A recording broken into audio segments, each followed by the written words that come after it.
بسم الله الرحمن الرحيم الحمد لله رب العالمين له النعمة وله الفضل وله الثناء الحسن وصلوات الله البر الرحيم والملائكة المقربين على سيدنا محمد أشرف المرسلين وحبيب رب العالمين وعلى جميع النبيين اللهم علمنا ما جهلنا وذكرنا ما نسينا وانفعنا بما علمتنا وزدنا علما وإنا نعوذ بك من حال أهل النار رب اشرح لي صدري ويسر لي أمري واحلل عقدة من لساني يفقه قولي آمين أما بعد الله تبارك وتعالى dit dans le Coran honoré وتعاونوا على البر والتقوى ولا تعاونوا على الإثم والعدوان, c'est-à-dire entraidez-vous pour les œuvres de bien et l'obéissance à Allah et ne vous entraidez pas pour le péché et la désobéissance à Dieu. Donc à chaque fois, Inch'Allah, on met l'intention, Inch'Allah ta'ala, d'appliquer cette ayat de s'entraider pour le bien. D'accord, à notre époque où la plupart des gens ils s'entraident pas pour le bien, ils s'entraident plus pour le péché que pour l'agrément de Allah. Et comme les savants ils ont dit, c'est-à-dire que c'est une obligation de s'entraider pour le bien. Et parmi les meilleures entraides de notre époque, c'est de s'entraider dans l'apprentissage de la science de la religion, et plus particulièrement dans la science de la croyance. On fait une bonne intention lillahi ta'ala, conformément à la parole du prophète sallallahu alayhi wa sallam, innamal a'malu bin niyyat wa innama likulli imri'in ma nawa, c'est-à-dire certes les bonnes œuvres ne valent que par les intentions, et certes chaque personne a pour elle ce pourquoi elle a fait l'intention. Donc la science de la croyance, comme on a vu dans le cours dernier, alors ulama yaqulun innama sharaful ilmi yurafu bi sharafil ma'lum وأشرف المعلومات هو الله عز وجل فكان العلم به أشرف العلوم. Donc les savants disent une belle parole en arabe, masha'Allah, qui est reprise un peu de manière indirecte dans votre livre, qui est que on mesure le mérite d'une science en fonction du mérite de ce qu'elle nous fait connaître. Et comment tu mesures quelle science est plus importante qu'une autre, plus le sujet de la science est méritable, plus cette science-là est méritable. Et celui qui a le plus de mérite, c'est Allah. Donc la science de Allah est le plus méritable des sciences. C'est bon? Et ça, c'est le prophète alayhi salam dans le Bukhari, quand des gens ils ont voulu critiquer un peu que, soi-disant, il faisait pas beaucoup d'actes d'adoration selon eux, le prophète, la première chose qu'il a dite, il est sorti en colère de chez lui, il a dit Ana a'lamukum billah wa akhshaakum lahu. Il a dit, moi je suis celui parmi vous qui connaît le mieux Allah, et celui qui a le plus de crainte envers lui. C'est-à-dire que le prophète, il a mis en avant la science du tawhid. D'accord? Donc c'est la meilleure des sciences, et même si des fois, pour ce qu'on a appris, ça paraît un peu répétitif, en réalité, moi je peux vous dire que de plus en plus, il y a de moins en moins de gens qui enseignent cette science-là, et aujourd'hui, dans la communauté musulmane, vraiment c'est l'hécatombe, hein. Je veux dire, il n'y a quasiment plus personne qui parle de la croyance dans les mosquées, etc. Il faut faire attention parce que il y a une grande trahison de beaucoup d'imams en France, qu'il y en a, ils ont appris et se taisent, ils ne parlent pas de la croyance, pas faire des discordes, etc. Parce que beaucoup de mosquées en région parisienne en particulier et ailleurs sont aidées par les Saoudiens. Les Saoudiens, ils donnent des subventions ou ils aident avec de l'argent beaucoup de mosquées. Vous savez qu'il y a beaucoup de mosquées qui se taisent en fait sur les groupes égarés comme les Wahhabites, etc. Parce que pour continuer à toucher de l'argent des Saoudiens. Et il y en a des fois des imams qui viennent du bled, qui ont appris la bonne croyance acharite, tout ça, mais comme ils veulent de l'argent, ils n'ont pas assez d'argent, etc., ils acceptent l'argent des Saoudiens, et après les Saoudiens, ils envoient gratuitement des cartons de livres, comme le livre du Tawhid de Mohammed ibn al-Wahhab ou d'autres. Dedans, il y a de la mécrance, et gratuitement, ils distribuent dans les mosquées. Et subventionnent aussi des boucheries halal, etc. Donc il y a beaucoup de jeunes en France qui en fait apprennent chez les wahhabites ou prient chez les wahhabites sans le savoir. Et ils ne savent même pas c'est quoi les wahhabites. Et même les wahhabites eux-mêmes ils disent que le wahhabisme ça n'existe pas.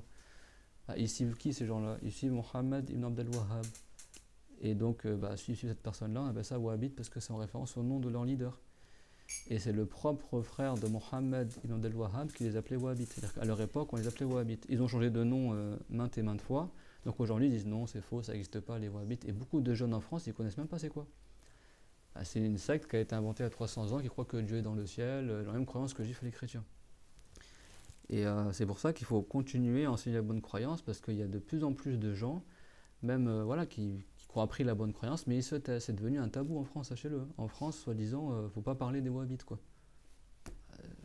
C'est quoi cette trahison? Et celui qui a appris, moi je connais plusieurs frères qui apprennent comme vous, et qui vont dans les mosquées, tout ça, mais ils me disent, mais en fait, les imams en région parisienne, il y en a plein, ils font une grande trahison envers les musulmans. Parce qu'ils laissent volontairement les musulmans, ils ne parlent pas de croyance, et en plus, quand ils traduisent en français leur prêche, ils traduisent tout au pied de la lettre. Donc oui, tu auras une bonne place auprès de Dieu, les gens ils vont comprendre quoi quand tu dis ça, ou entre les mains de Dieu, etc. C'est pour ça que ce cours-là sur la croyance est parmi les cours les plus importants. C'est la base, et chacun parmi vous qui maîtrise ces sujets-là, et qu'il fasse en sorte d'être parmi ceux qui diffusent la bonne croyance et qui enseignent à vos amis, etc. D'accord? Parce que c'est un sujet qui est de plus en plus négligé, et après les imams vont te dire quoi? Ah mais c'est vos familles sont censées vous apprendre ça. Bah, il y a plein de familles, ils n'enseignent pas ça à leurs enfants. Donc c'est vrai que c'est important. Si quelqu'un n'a pas une bonne croyance, ni sa prière est valable, ni son jeûne il est valable, ni son hajj il est valable. C'est pour ça que dans votre livre, c'est l'introduction, et c'est pas hors sujet, c'est l'introduction qu'on voit aujourd'hui, que au début, l'auteur il a fait ce qu'on appelle un istitrad en arabe, il a refait un petit rappel sur l'importance de la science du tawhid, et un rappel sur quoi, vous en rappelez? Sur le fait de ne pas reformuler, de pas... non, c'est marqué dans votre livre. Hein. Que la science du tawhid, c'est la science qui est la plus prioritaire au niveau des expressions, à garder les mêmes expressions que les savants ont dites, n'est-ce pas? Ce qui commence en parlant de l'attribut de la science, en disant, on ne dit pas que c'est un attribut qui est propre dans l'être de Allah. On dit qu'il est propre à l'être de Allah. C'est bon? Et après, il a fait une utilité comme ça, un petit rappel sur l'importance de la science de la croyance. Et on avait dit qu'on l'appelait aussi Ilmul Kalam. D'accord? Alors, juste une petite parenthèse. Moi, il y a des cours, ça fait tellement longtemps qu'on les prend et qu'on les répète que des fois, il y a des trucs, ça me paraît évident. Mais je me rends compte que de plus en plus, ces gens ont besoin qu'on leur détaille tout. Donc, c'est important. D'accord? Il y en a qui me posent la question aujourd'hui. En quoi le changement est une preuve d'entrée en existence? Parce qu'on avait vu dans les cours précédents que la preuve la plus évidente qu'une chose est créée, c'est qu'elle change. C'est clair? Donc ça, apprenez-les par cœur, ces raisonnements rationnels qui sont dans le Coran. Le fait de dire qu'une chose qui change, que le changement, ça prouve qu'une chose est créée, qui c'est qui a utilisé cet argumentaire-là rationnel? C'est pas les Ashralites en premier, c'est qui? Dans le Coran, c'est rapporté Ibrahim, alayhi salam. D'accord? C'est bien comme ça qu'il a prouvé que le soleil, la lune et les étoiles ne méritent pas d'être adorés parce qu'ils changent d'un état à un autre.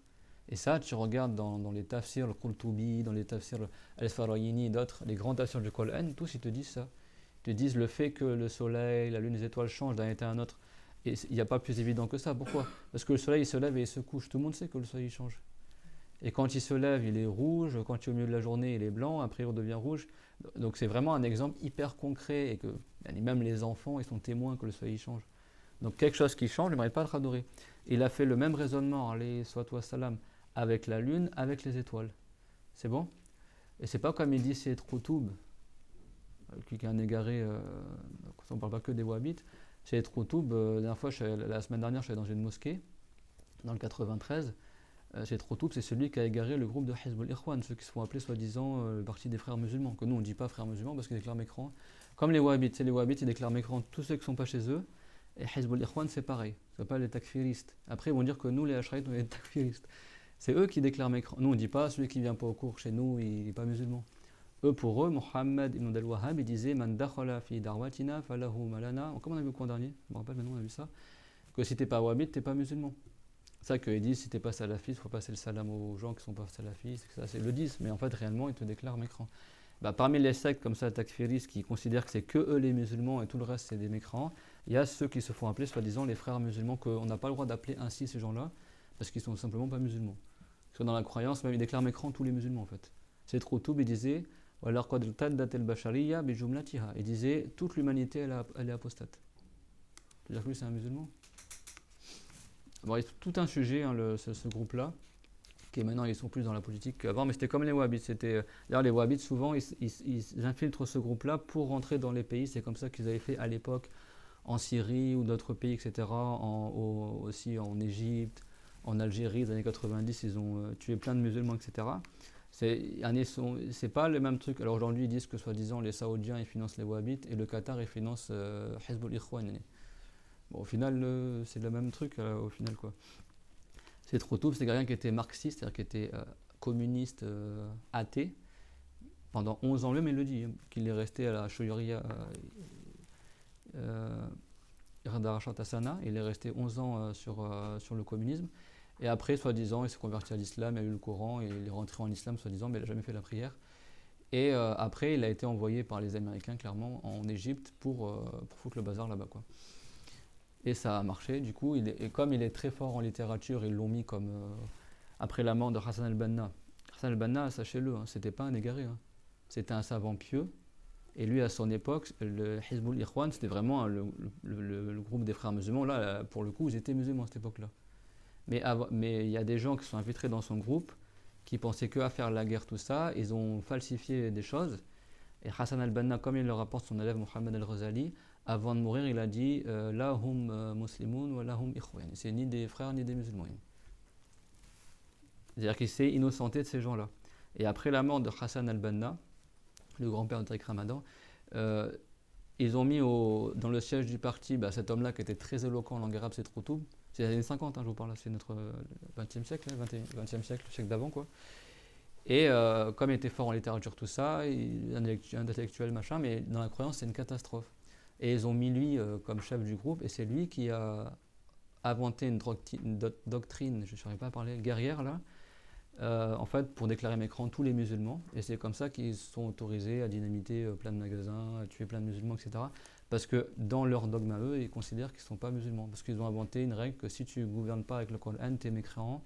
Et si tu ne te révoltes pas contre le chef de l'État qui est mécréant, soi-disant, tout le peuple est mécréant aussi. Donc ils ont considéré que, comme que ce soit l'Algérie, le Maroc, la Syrie ou autre, il y a toujours des règles, voilà, ils vont faire des passeports, par exemple, pour eux. Et le simple fait de faire un passeport, c'est de la mécréance. Le simple fait de faire une carte d'identité, c'est de la mécréance. Le simple fait de passer par un tribunal contemporain, je sais pas moi, un truc, une loi mondaine qui a été inventée par les humains, c'est de la mécréance. Parce qu'ils ont mal compris, entre guillemets, ils ont falsifié le Coran et ils ont considéré voilà, des choses qui sont un grand péché, ils ont considéré que c'était de la mécrance et ils ont déclaré mécrant tous les musulmans. Au point que c'est trop tôt, il a dit que toute l'humanité est apostate. Et il disait que c'est pas la peine d'apprendre la religion, c'est pas la peine d'apprendre le fiqh, c'est une perte de temps à notre époque, soi-disant. Parce que des sectes sont juste venus pour anéantir l'islam, quoi. C'est ce qu'on appelle Hizbul Ikhwan, le parti des frères, on ne dit pas musulmans, c'est bon. Aujourd'hui, ils sont plus dans la politique, mais à la base, c'est ça leur dogme. Mais sachez que le livre de Seth Routoub, la semaine dernière, j'ai vu un de ses livres à la mosquée. Je ne savais même pas, le Fiqh Sunna. Fiqh Sunna, le livre dans lequel. Non, c'est le Sabir. Mais Seth Routoub aussi, il traduit ses livres, soi-disant Fuzal al-Qur'an, etc. C'est le Sabir, c'est aussi parmi les gens qui rejoignent cette même croyance, etc. Hezbollah, Ikhwan, etc. Donc c'est pour ça qu'à notre époque, ils perturbent beaucoup les musulmans dans la croyance. Et il n'y a quasiment plus personne qui enseigne la croyance. Donc du coup, si ta croyance elle est mauvaise, tout le reste il est mauvais, hein. C'est pour ça que c'est vraiment la base, hein, d'avoir la bonne croyance. Et c'est étonnant que aujourd'hui les gens, voilà, pour l'argent et tout comme ça, ils se taisent, alors que la croyance musulmane qu'on enseigne là, elle vient pas de ma bouche uniquement. C'est des siècles et des siècles d'enseignement des savants achralites, maturidites dans tous les pays musulmans. Dans tous les pays musulmans, que ce soit au Maghreb, que ce soit en Turquie, que ce soit jusqu'à aujourd'hui dans les mosquées turques, ils enseignent la croyance maturidite, qui est la même croyance que achralite. Jusqu'à aujourd'hui, dans les écoles malikites, ils enseignent la croyance achralite. Mais voilà, en France, des pays qui sont alliés avec le Qatar ou machin, ils se taisent parce que c'est un gros tabou. Pourquoi? Parce que c'est le Qatar et les Saoudiens, ils dépensent de l'argent pour subventionner des mosquées. Tu as même des mosquées qui ne sont pas wahhabites, mais ils sont aidés par les Saoudiens, donc du coup, ils ne vont pas parler. Pour continuer à avoir des subventions, parce que plein de mosquées en France, comme l'État, bien sûr, il n'aide pas les mosquées, du coup, les fidèles ils donnent pas assez d'argent, il y a des mosquées pour avoir plus d'argent, ils se tournent vers les Saoudiens, et donc les Saoudiens, bien sûr, ils vont dire si on te passe l'argent à condition que tu dises du bien de Ibn Taymiyyah, tu dises du bien de. Ou alors à condition que tu parles pas de croyance. Et c'est ça que tu as plein de mosquées en région parisienne et en dehors de la région parisienne, hein. Tu as beaucoup aussi à Lyon, tu as beaucoup aussi en Belgique, tu as beaucoup aussi dans d'autres villes, etc. Et ça se répand de plus en plus en France. Et même des mosquées qui à la base sont sunnites, ils essayent de s'infiltrer dedans et au fur et à mesure, ils dévient les mosquées. Et si tu as une mosquée qui tient tête, ils vont dire eux, c'est la mosquée des soufis, c'est comme à Nanterre par exemple.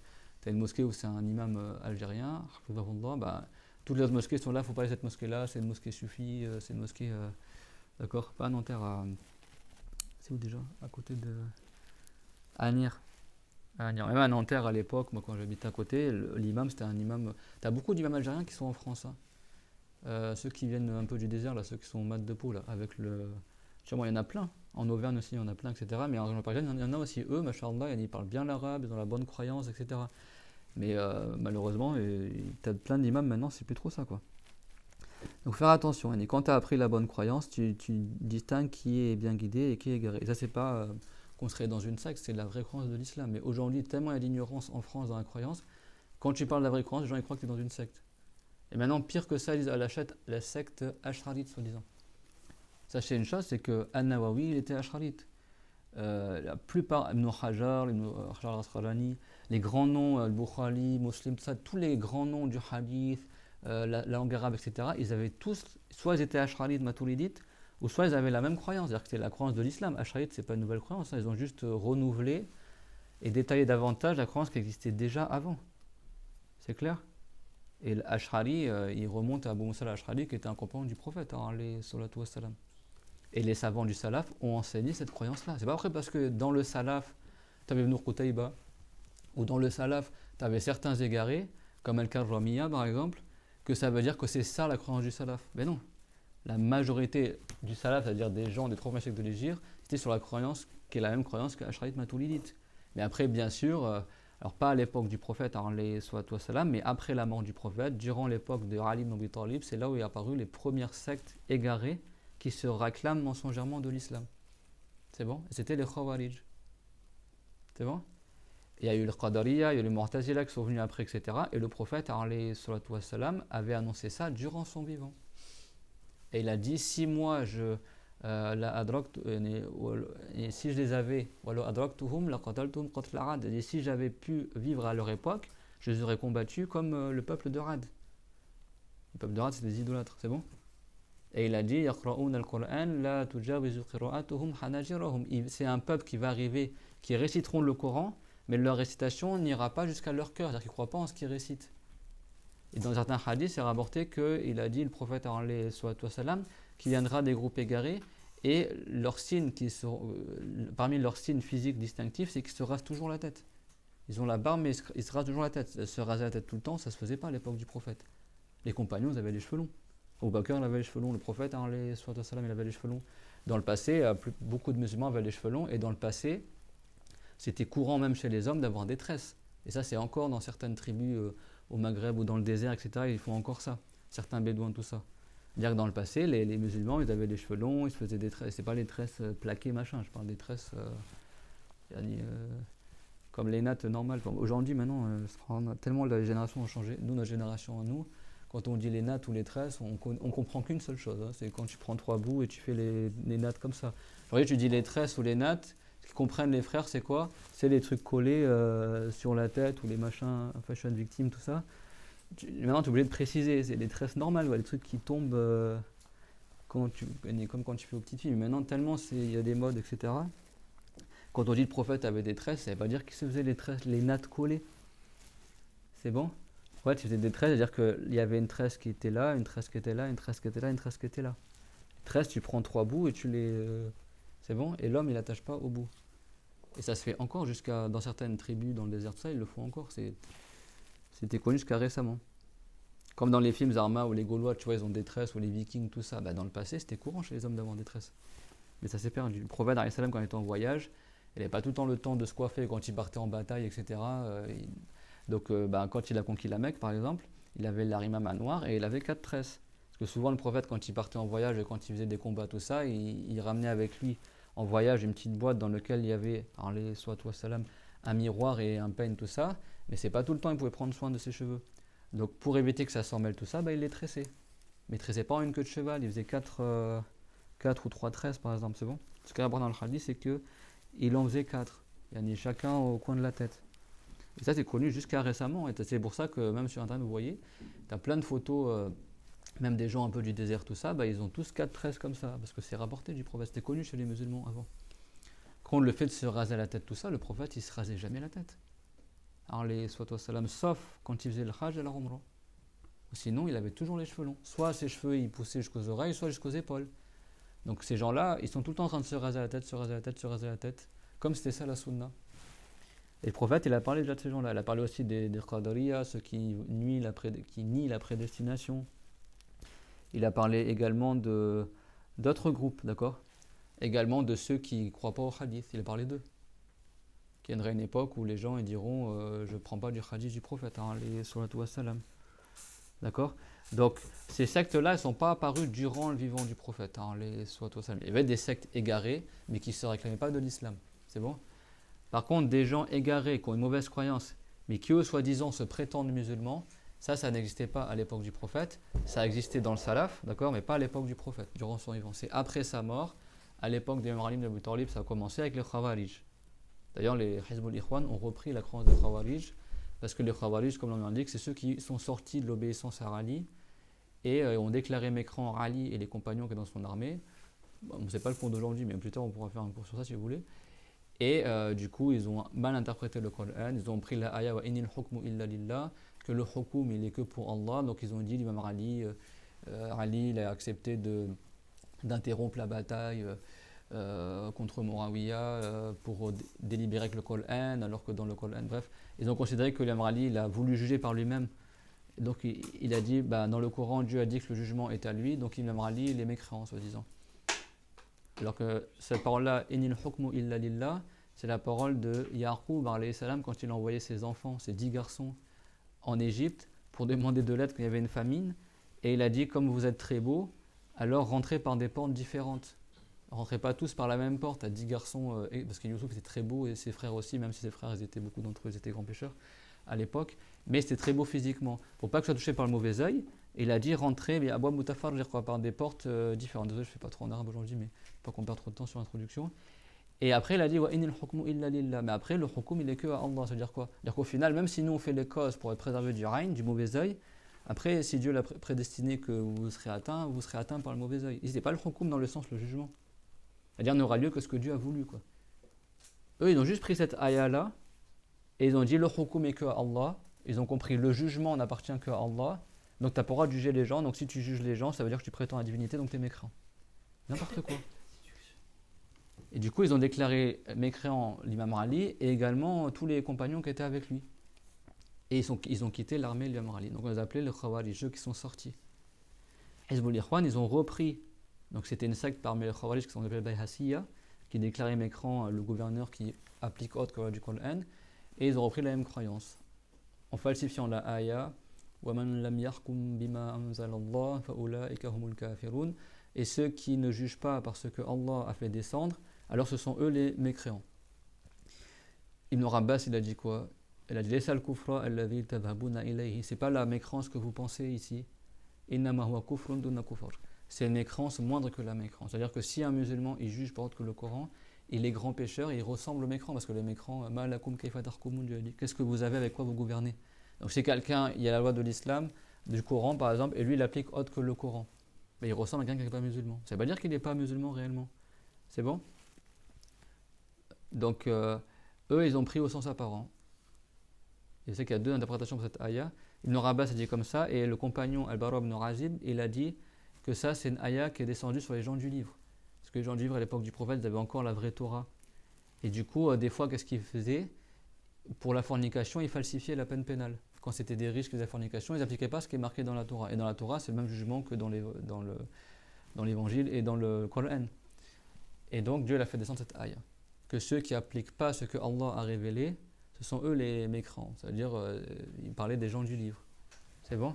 Et donc, comme ils ont dit les savants, ils ont dit, ils ont pris une ayah qui est descendue sur les non-musulmans et ils l'ont appliqué sur les musulmans. Mais ça, c'est le propre des gens égarés. Hein. Ils détournent toujours les ayahs. En fait, c'est juste un prétexte pour affaiblir les musulmans. Comme ils savent que les musulmans ne vont pas accepter de s'entretuer comme ça, eh ben, ils vont te dire c'est marqué dans le Coran que tu dois tuer telle personne ou telle personne. Et ceux qui sont ignorants, ils se font avoir et ils se mettent à tuer des musulmans alors qu'en pensant qu'ils ne sont pas musulmans, en réalité, ils sont dans l'erreur.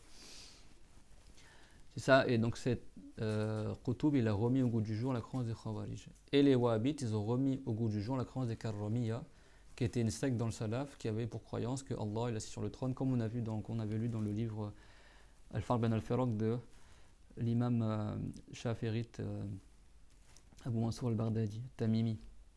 D'accord? Donc, en fait, c'est des groupes, il y en a d'autres qu'eux, mais c'est les groupes principaux qui ont recyclé en fait, des égarements qu'il y avait déjà avant. Ibn Taymiyyah, il a recyclé la croyance des Karramiyya, et après Ibn Muhammad ibn al-Wahhab, il a recyclé la croyance d'Ibn Taymiyyah. Et il rajoute des choses après. C'est-à-dire que la croyance des Wahhabites, déjà dans le passé, à l'époque du Salaf, il y avait déjà des gens qui répliquaient cette croyance-là. Donc tu trouves dans le Salaf peut-être un ou deux savants qui avaient une mauvaise croyance dans le Tawhid, et une mauvaise croyance, et c'est dans le Salaf, comme Ibn Qutayba qu'on a vu dans les cours précédents. Ça ne veut pas dire que c'était la croyance du Salaf, non, lui c'est une exception dans le Salaf. C'est clair? Comme l'imam al-Tahawi, l'imam Abu Hanifa, ils ont tous exposé c'est quoi la vraie croyance. La vraie croyance, elle est connue. D'accord? Donc l'exception ne fait pas la règle. Ça ne veut pas dire que tous les gens du salaf étaient tous sur la bonne croyance. Mais non. Donc quand on dit la croyance du salaf, ça veut dire la croyance des gens bien guidés du salaf. La majorité. Les Khawarij, c'était à quelle époque? À l'époque de la Marali. C'est des gens du salaf aussi. On ne va pas dire qu'ils ont la bonne croyance. C'est bon? Khawarij. C'est bon qu'ils prétendent que celui qui gouverne par que le Coran, il est mécréant parmi eux. Les Qadariya, ceux qui nient la prédestination, c'était aussi, ils sont apparus dans la parole du salaf. On ne va pas dire pour autant que c'était la bonne croyance, vous avez compris ou pas? Donc quand on parle de la croyance des gens du salaf, c'est-à-dire la croyance de la majorité des gens esclaves de l'islam, la croyance des compagnons du prophète, la croyance des savants qui ont suivi les compagnons du prophète, ça ne veut pas dire la croyance de toute personne qui était au salaf. C'est la dernière fois quand on a parlé de Ibn Qutayba, qui est un exemple d'égaré dans le salaf, que même les savants de la langue ont répliqué sur lui à son époque. Et moi, le plus drôle dans cela, c'est que des fois, tu cites des paroles des savants, et les gens après ils disent « Regarde ce qu'il dit, il dit n'importe quoi ». Mais en fait, là, en train de te parler de la parole d'Abu Hanifa, la parole de... Et eux disent « Il dit n'importe quoi ». Vous avez compris ou pas? Comme si c'était ma parole à moi. Ibn Qutayba, il prétendait être un savant dans la langue. Même les linguistes ont répliqué à lui à son époque. C'était un savant du salaf, mais un savant dans la langue, dans le hadith, mais en réalité, même dans la langue, les gens, ils ont dit, quand il parle de sa tête, il dit n'importe quoi. C'est clairement tout le monde? Parce que les wahhabites, ils vont te dire quoi? Ils vont dire, ben non, le wahhabisme, ça n'a pas apparu il y a 300 ans, Ibn Qutayba, c'était un savant du salaf, donc nous, on suit les savants du salaf. Tu arrives à trouver l'exception, tu vois, dans le salaf, 2 ou 3 savants du passé, et ils vont te faire croire que c'était ça la croyance de tous les musulmans. Ils vont dire, mais non, notre croyance n'avait pas apparu que le wahhabisme, c'était pas il y a 300 ans, etc.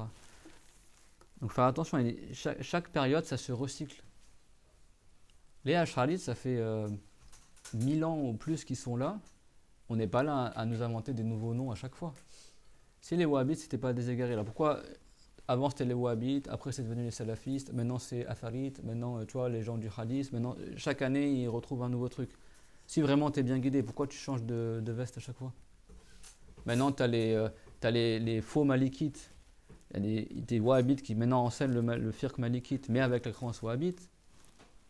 Maintenant tu as les faux ash'arites. Et pourquoi ça prouve bien que c'est des gens qui sont pas...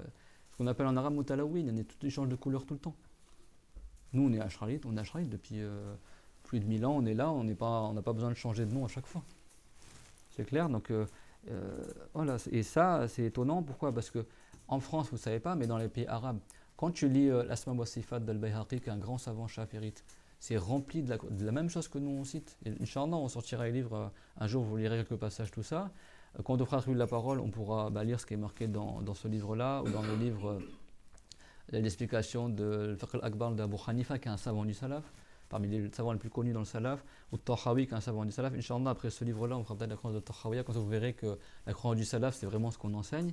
Et en fait, les livres musulmans, depuis des siècles, sur le tafsir, autre que cela, même des livres qui ne sont pas dans la croyance, mais le tafsir ou les livres de croyance, tout ça, c'est exactement la même chose que je vous enseigne.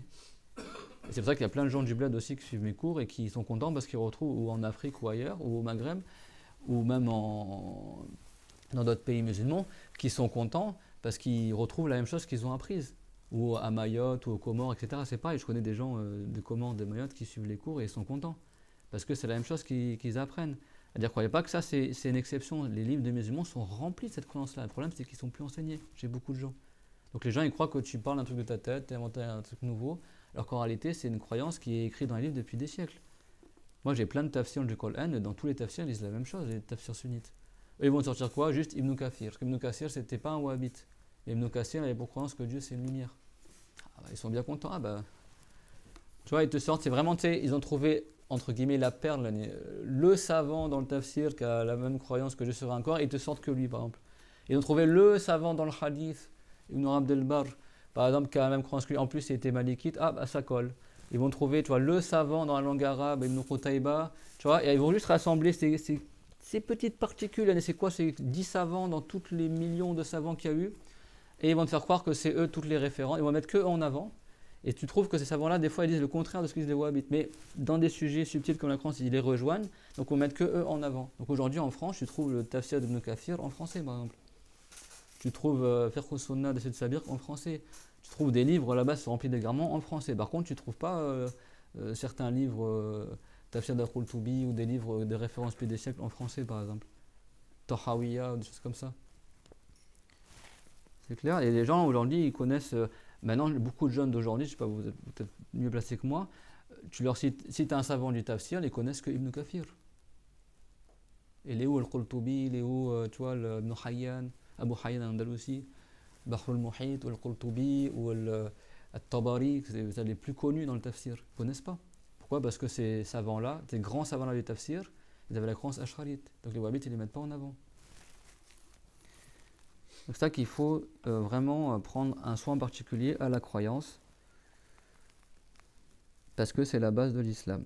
Et c'est la meilleure des sciences. C'est par cette science-là qu'on sait Allah, on sait qu'est-ce qui est digne de Allah, qu'est-ce qui est indigne de Allah. Donc juste un point extrêmement important que j'avais détaillé aujourd'hui, avant qu'on continue dans le livre. Donc on avait dit tout à l'heure que c'est quoi l'argument, en fait, comment on prouve que le changement c'est une preuve évidente qu'une chose est entrée en existence, c'est bon. L'entrée en existence, qu'ils appellent en philo la contingence, c'est bon. Le fait d'avoir un début, c'est clair. Ce qu'on appelle en arabe al-hudouth. فلماذا الحدوث هو أقوى دليل التغير يعني هو أقوى دليل الحدوث لأن الذي يتغير ينتقل من حال إلى حال فمعناه أنه ينعدم حال ويدخل في الوجود حال جديد ثم هذا الحال يقال هذا وهذه يعني يؤنث ويذكر هذه الحال تنقرض ويدخل في الوجود حال آخر مثلا شخص يغضب عندما يغضب يدخل يعني يحدث في ذاته انفعال يدخل في الوجود الغضب عندما يهدأ يذهب تلك الحالة ويدخل في الوجود في ذاته حالة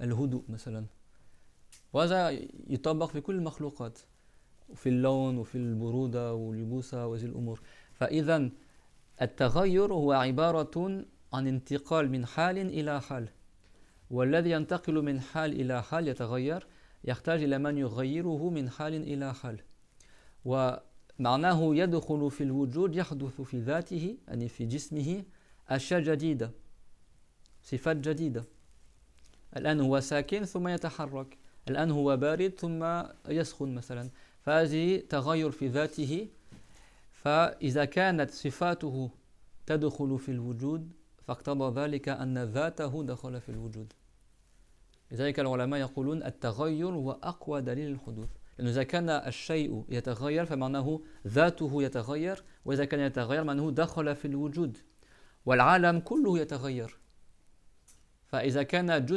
جزء من العالم يتغير فمعناه أن العالم كله متغير والمتغير حادث فالعالم حادث يحتاج إلى خالق أحدثه من العدم إلى الوجود وكل المخلوقات لو تأملت في كل المخلوقات تراها متغيرة والزمن نفسه تغير لأن الزمن دخل عندما الله تعالى يعني عندما أبرز من العدم من الوجود الماء الذي هو أول المخلوقات وجد في نفس يعني وجد في لحظته الزمن وبعد ذلك صار يتصور مرور الدقائق والثواني يعني الزمن نفسه هو ماذا يدخل في الوجود دقيقة ثم تنعدم يدخل دقيقة أخرى ثم أخرى ثم أخرى يعني هو عبارة عن مرور الأيام والليالي فكل يوم يدخل في الوجود ثم ينعدم ثم يدخل يوم آخر في الوجود ثم ينعدم فإذا هو تغير كذلك الزمن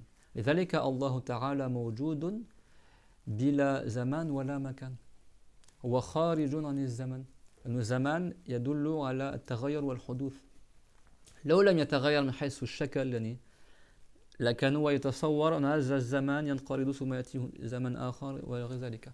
Donc ça c'est un sujet qui est super important, c'est une question qu'on va poser aujourd'hui, je trouvais intéressant de la traiter aujourd'hui. Ça paraissait évident pour moi mais peut-être qu'on n'a pas parlé de ça dans les cours précédents. C'est que pourquoi le changement est une preuve, c'est la plus explicite des preuves qu'une chose est créée. Et ça, c'est tiré du Coran, c'est bon?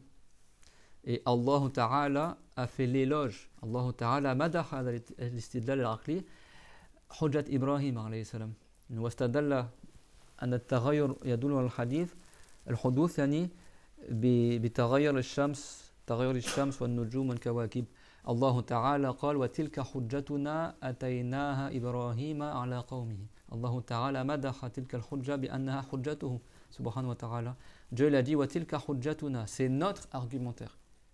L'argumentaire de se servir du changement pour prouver qu'une chose est créée. Donc elle ne mérite pas être adorée. Il a dit nous l'avons accordé à Ibrahim contre son peuple. Quel argumentaire? Que comme le soleil, et les étoiles, ils changent, donc il ne mérite pas d'être adoré parce que le changement prouve l'entrée en existence. Comme il a dit Asfarayini dans son tafsir. C'est bon? Et d'autres que lui parmi les savants du tafsir. Et d'ailleurs, c'est pour ça qu'on appelle cette routoub. Cette routoub lui dit quoi? Il dit cette routoub, يقول أعوذ بالله يقول وأما إبراهيم فتبدأ قصته فتى ينظر إلى السماء ويعبد الكواكب يعني après un ilahi على زعمه. Cette routoub, il dit soi-disant que l'histoire d'Ibrahim, elle commence par un enfant qui regarde le ciel et il cherche son Dieu, soi-disant. Alors il voit d'abord les étoiles, il dit ah bah ça c'est mon Dieu. Après les étoiles disparaissent, ah bah non c'est pas mon Dieu. Après il voit la lune, ah bah ça c'est mon Dieu. Après la lune disparaît, ah bah non c'est pas mon Dieu. Après il voit le soleil, ah bah le soleil c'est plus grand, c'est mon Dieu. Ah bah non c'est pas mon Dieu. C'est comme ça qu'il explique cette routoub. Ibrahim, soi-disant quand il était petit, il était mécréant, il adorait les étoiles, il cherchait son Dieu. Et à la fin il a compris que celui qui mérite d'être adoré c'est Allah. Celui qui croit ça, il n'est pas musulman. Attribuer à Ibrahim alayhi salam le fait d'adorer autre que Allah, c'est lui attribuer le shirk. Et dans le Coran, Dieu l'a dit وَمَا كَانَ مِنَ الْمُشْرِكِينَ il n'est pas parmi ceux qui étaient les mushriks, qui faisaient du shirk, c'est bon. Et puis de manière générale, attribuer la mécréance à un prophète, si les prophètes sont mécréants, c'est qu'il est musulman. Alors celui qui croit qu'un prophète n'était pas musulman, il n'est pas musulman lui-même. De retourner en islam en disant attestation 2 fois. C'est grave, hein, ça c'est dans son tafsir. Il y a fi zilal al-Qur'an, et le écrit un livre, c'est At-Taswir al-Fanni fil Qur'an. Soi-disant, toujours des titres rocambolesques là, l'imagerie artistique du Coran, et l'autre c'est dans les obscurités du Coran. C'est un littéraire quoi, c'est Routoub, c'est pas un homme de science, hein, c'est juste quelqu'un qui fait de la littérature. Il nomme Dieu que c'est la plume créatrice, la force, enfin il dit des trucs à 11 000 hein. C'est Routoub. Après, il a été emprisonné en Égypte. Et même quand il était en prison, les savants qui étaient avec lui, les vrais savants, ils disaient qu'il ne faisait même pas la prière. Il écrivait ses livres et tout ça. Et après, il les faisait sortir de prison. Et après, son groupe, ils ont imprimé ses livres. Et ils ont égaré beaucoup de gens. C'est comme ça qu'après, il y a eu plein de guerres dans les 90, plein de terrorisme, ni en Égypte, en Algérie, etc. Après, ils se sont calmés. Ils ont dit maintenant, on ne déclare plus les gens mécréants. Ils sont tombés dans le laxisme. Alors après, ils ont dit le contraire, comme c'est de Sabir. Ils ont dit, maintenant, ce qu'on dit, c'est que pour être mécréant, il faut que la personne veuille quitter l'islam, soi-disant. Donc pour eux, même si quelqu'un il insulte Dieu, il reste musulman. Ah, billah. Ça, c'est dans le livre de Fiqh Sunna, soi-disant, de Sayyid Sabir, l'Égyptien. C'est-à-dire qu'ils ont renversé la tendance. Au début, ils déclaraient tout le monde mécréant. Pour ne pas passer pour les extrémistes, ils ont renversé la chose et disent maintenant ah, mais non, mais si quelqu'un, le prophète, il a dit innamal a'malu binniyat, donc soi-disant, c'est selon l'intention de la personne. Ah non, les savants ils ont dit si quelqu'un il fait un acte de mécréance, il est mécréant même s'il n'a pas l'intention de quitter l'islam. Sinon personne il apostasie alors, parce qu'en général quelqu'un qui l'apostasie ne veut pas quitter l'islam. Là voilà, c'est parmi les sectes récentes ou plus ou moins récentes. Voilà, en France on est... alors tu as les trucs, les wahhabistes, mais maintenant dans les mosquées où ils prennent la croyance des wahhabistes, tu trouves aussi des livres de ces Sabir. C'est tout mélangé, Annie. Parce qu'après, Hizbul Ikhwan, les wahhabites sont intégrés dedans. Donc maintenant, on trouve que c'est mélangé en fait. Et maintenant, le Qatar, il aide Hizbul Ikhwan et les Saoudiens. Donc ils sont pas au Qatar, les Saoudiens, c'est dans le Hijaz. Mais eux, ils viennent du Najd, Riyad et tout ça. Eux, ils aident les Wahhabites. Donc maintenant, ils sont imbriqués les deux ensemble. Donc tu as à la fois la croyance des Hizbul Ikhwan et la croyance des Wahhabites. Hein? Même la quoi? Oui, après, il y a la politique, c'est mélangé dedans, etc. Mais maintenant, ils se font plus passer pour un parti politique que dogmatique.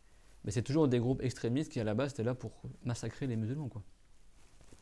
Que Dieu nous en préserve. C'est-à-dire que l'islam, c'est le juste milieu, c'est pas l'extrémisme.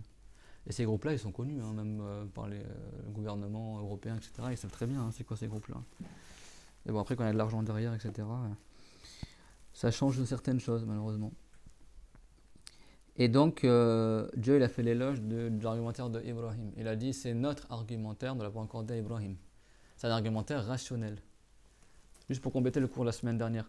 N'est-ce pas que Allah Ta'ala, il a dit Qul hadhihi sabili ad'u ila Allah ala basira ana wa man taba'ani. Dans Surat Yusuf, si je ne me trompe pas. Ça veut dire dis voici ma voix. Le prophète Mohammed, Dieu lui a ordonné de dire voici ma voix, et la sunna que j'amène, et la voix, le dogme religieux que j'amène. Ad'u ila Allah ala basira. J'appelle à adorer Allah selon une basira. C'est quoi le basira? L'aqal, yani. Basira en arabe, ça veut dire la vision du cœur, l'intelligence. Dans le Coran, Dieu il a dit de dire que le prophète Mohammed, il doit dire aux gens j'appelle à l'islam par des arguments rationnels. Après, tu vas dire qu'il ne faut pas réfléchir quand on parle de l'islam. D'accord? Donc tout ça, le discours des Ash'arites, ce n'est pas le logos, le kalam interdit des philosophes. C'est simplement qu'ils ont appliqué l'exemple du Coran et des prophètes. Tous les prophètes ont utilisé la raison pour appeler les gens à l'islam. C'est clair? Même autre que Ibrahim, mais dans le Coran, c'est cité Ibrahim et d'autres aussi que Ibrahim, alayhi salatu wassalam. Parce que le peuple de Hud, ils adoraient aussi des idoles. D'accord? Le peuple de Thamoud, le peuple, il y a plein de peuples qui adoraient les idoles. Le peuple à l'époque de Nuh, ils adoraient les idoles aussi. Vous croyez qu'ils n'ont pas prouvé par d'arguments rationnels que ça ne mérite pas être adoré?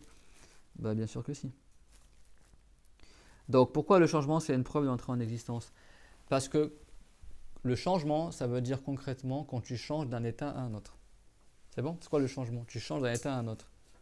Quand ma main était en bas, elle monte, la position elle était en position basse, maintenant elle passe à un autre état qui est la position haute.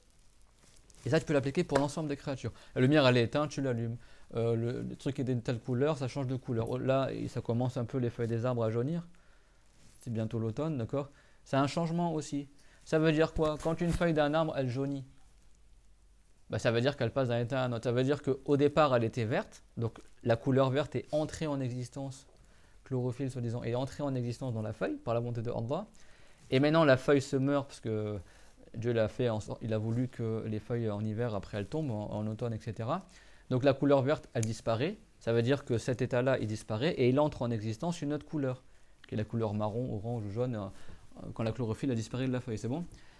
Donc ça veut dire que le changement, c'est l'expression en fait d'un état qui change vers un autre état. C'est clair ou pas? Donc en quoi c'est une preuve d'entrée en existence? Ça veut dire qu'il y avait un état primaire qui est entré en existence, qui après laisse sa place à un autre état, qui après lui il laisse sa place à un autre état, et comme ça, c'est bon? Donc c'est le fait de passer d'un état à un autre, c'est bon? Donc ce qu'on appelle la contingence ou entrée en existence, ça veut dire que chaque état c'est une créature que Dieu ait créée. C'est-à-dire qu'il y a d'abord cet état-là qui entre en existence, après il y a cet état-là, cet état-là, cet état-là. Un être humain, quand il naît, il est un tout petit bébé, donc il est entré en existence ainsi. Après il commence à grandir, ça veut dire que sa petite taille elle disparaît, maintenant c'est une taille plus grande, après une taille plus grande, sa couleur elle change aussi. C'est bon?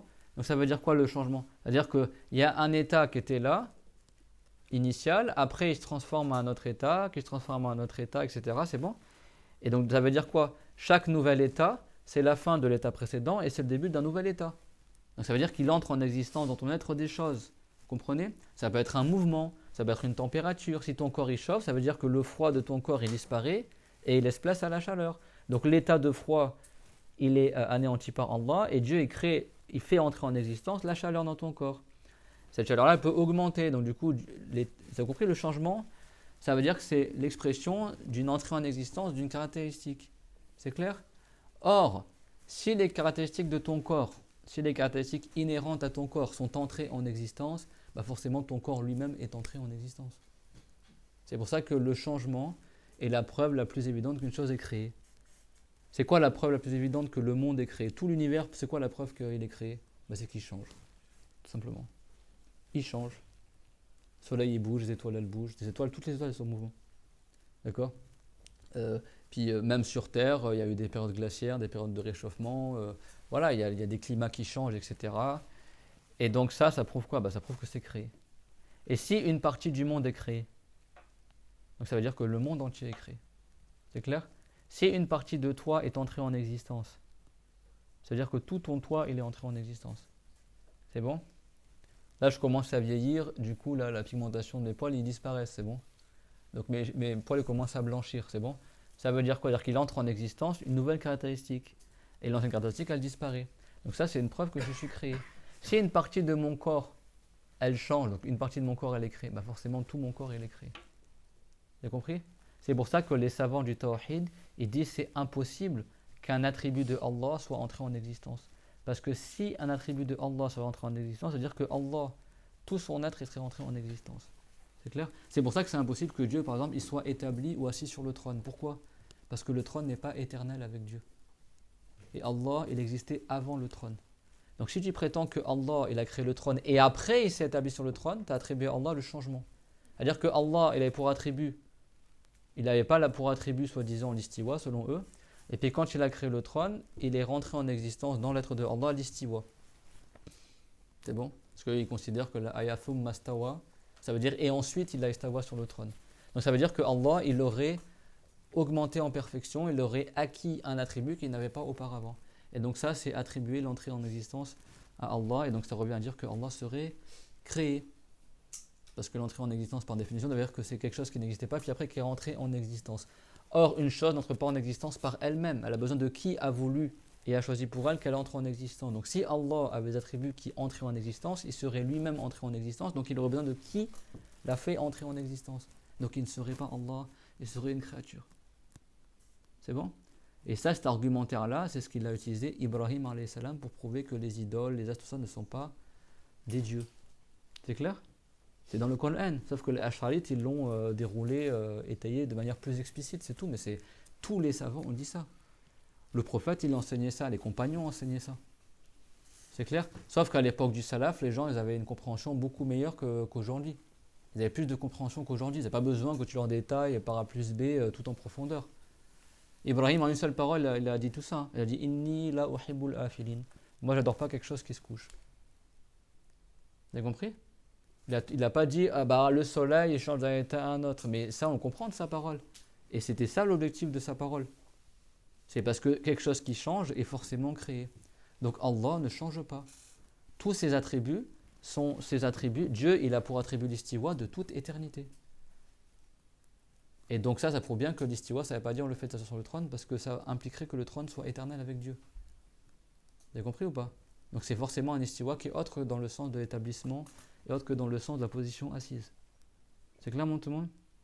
C'est-à-dire que Dieu est tout puissant de toute éternité, que Dieu domine par sa puissance de toute éternité. Et ça n'implique pas que les créatures soient éternelles. Comme l'a dit At-Tahawi, qui est un grand savant du salaf, il a dit wa rabbu wa la marboub. Que Allah c'est le Seigneur de toute éternité avant même que les sujets ils existent, que Allah c'est le créateur de toute éternité avant même que les créatures elles existent. Mastafad asmal bari bi ihdath al bariya que bi khalq al bariya que Tahawi il a dit Dieu il n'a pas acquis le nom de créateur en créant les créatures. Allah, c'est le créateur avant même l'existence des créatures. Le fait que Dieu y crée, c'est un attribut de Allah qui est éternel à son être, qui n'a pas de début, qui n'a pas de fin.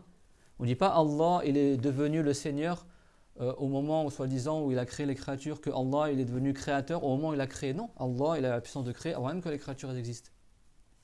Vous avez compris ça? Allah est le Seigneur avant même que les bon, en français, en arabe, c'est plus facile, on dit marboub, avant même que les sujets, que les créatures créées par Allah, qui appartiennent à Dieu, n'existent. Vous avez compris? Allah, ses attributs ne changent pas. On ne dit pas avant Dieu était comme ça, puis après il est devenu comme ça. Vous avez compris ça? Et thumma stawa ala al-arsh, thumma bil arabiyya, ahyanan yati bi tartib al-akhbar, laysa bi tartib al-zamani.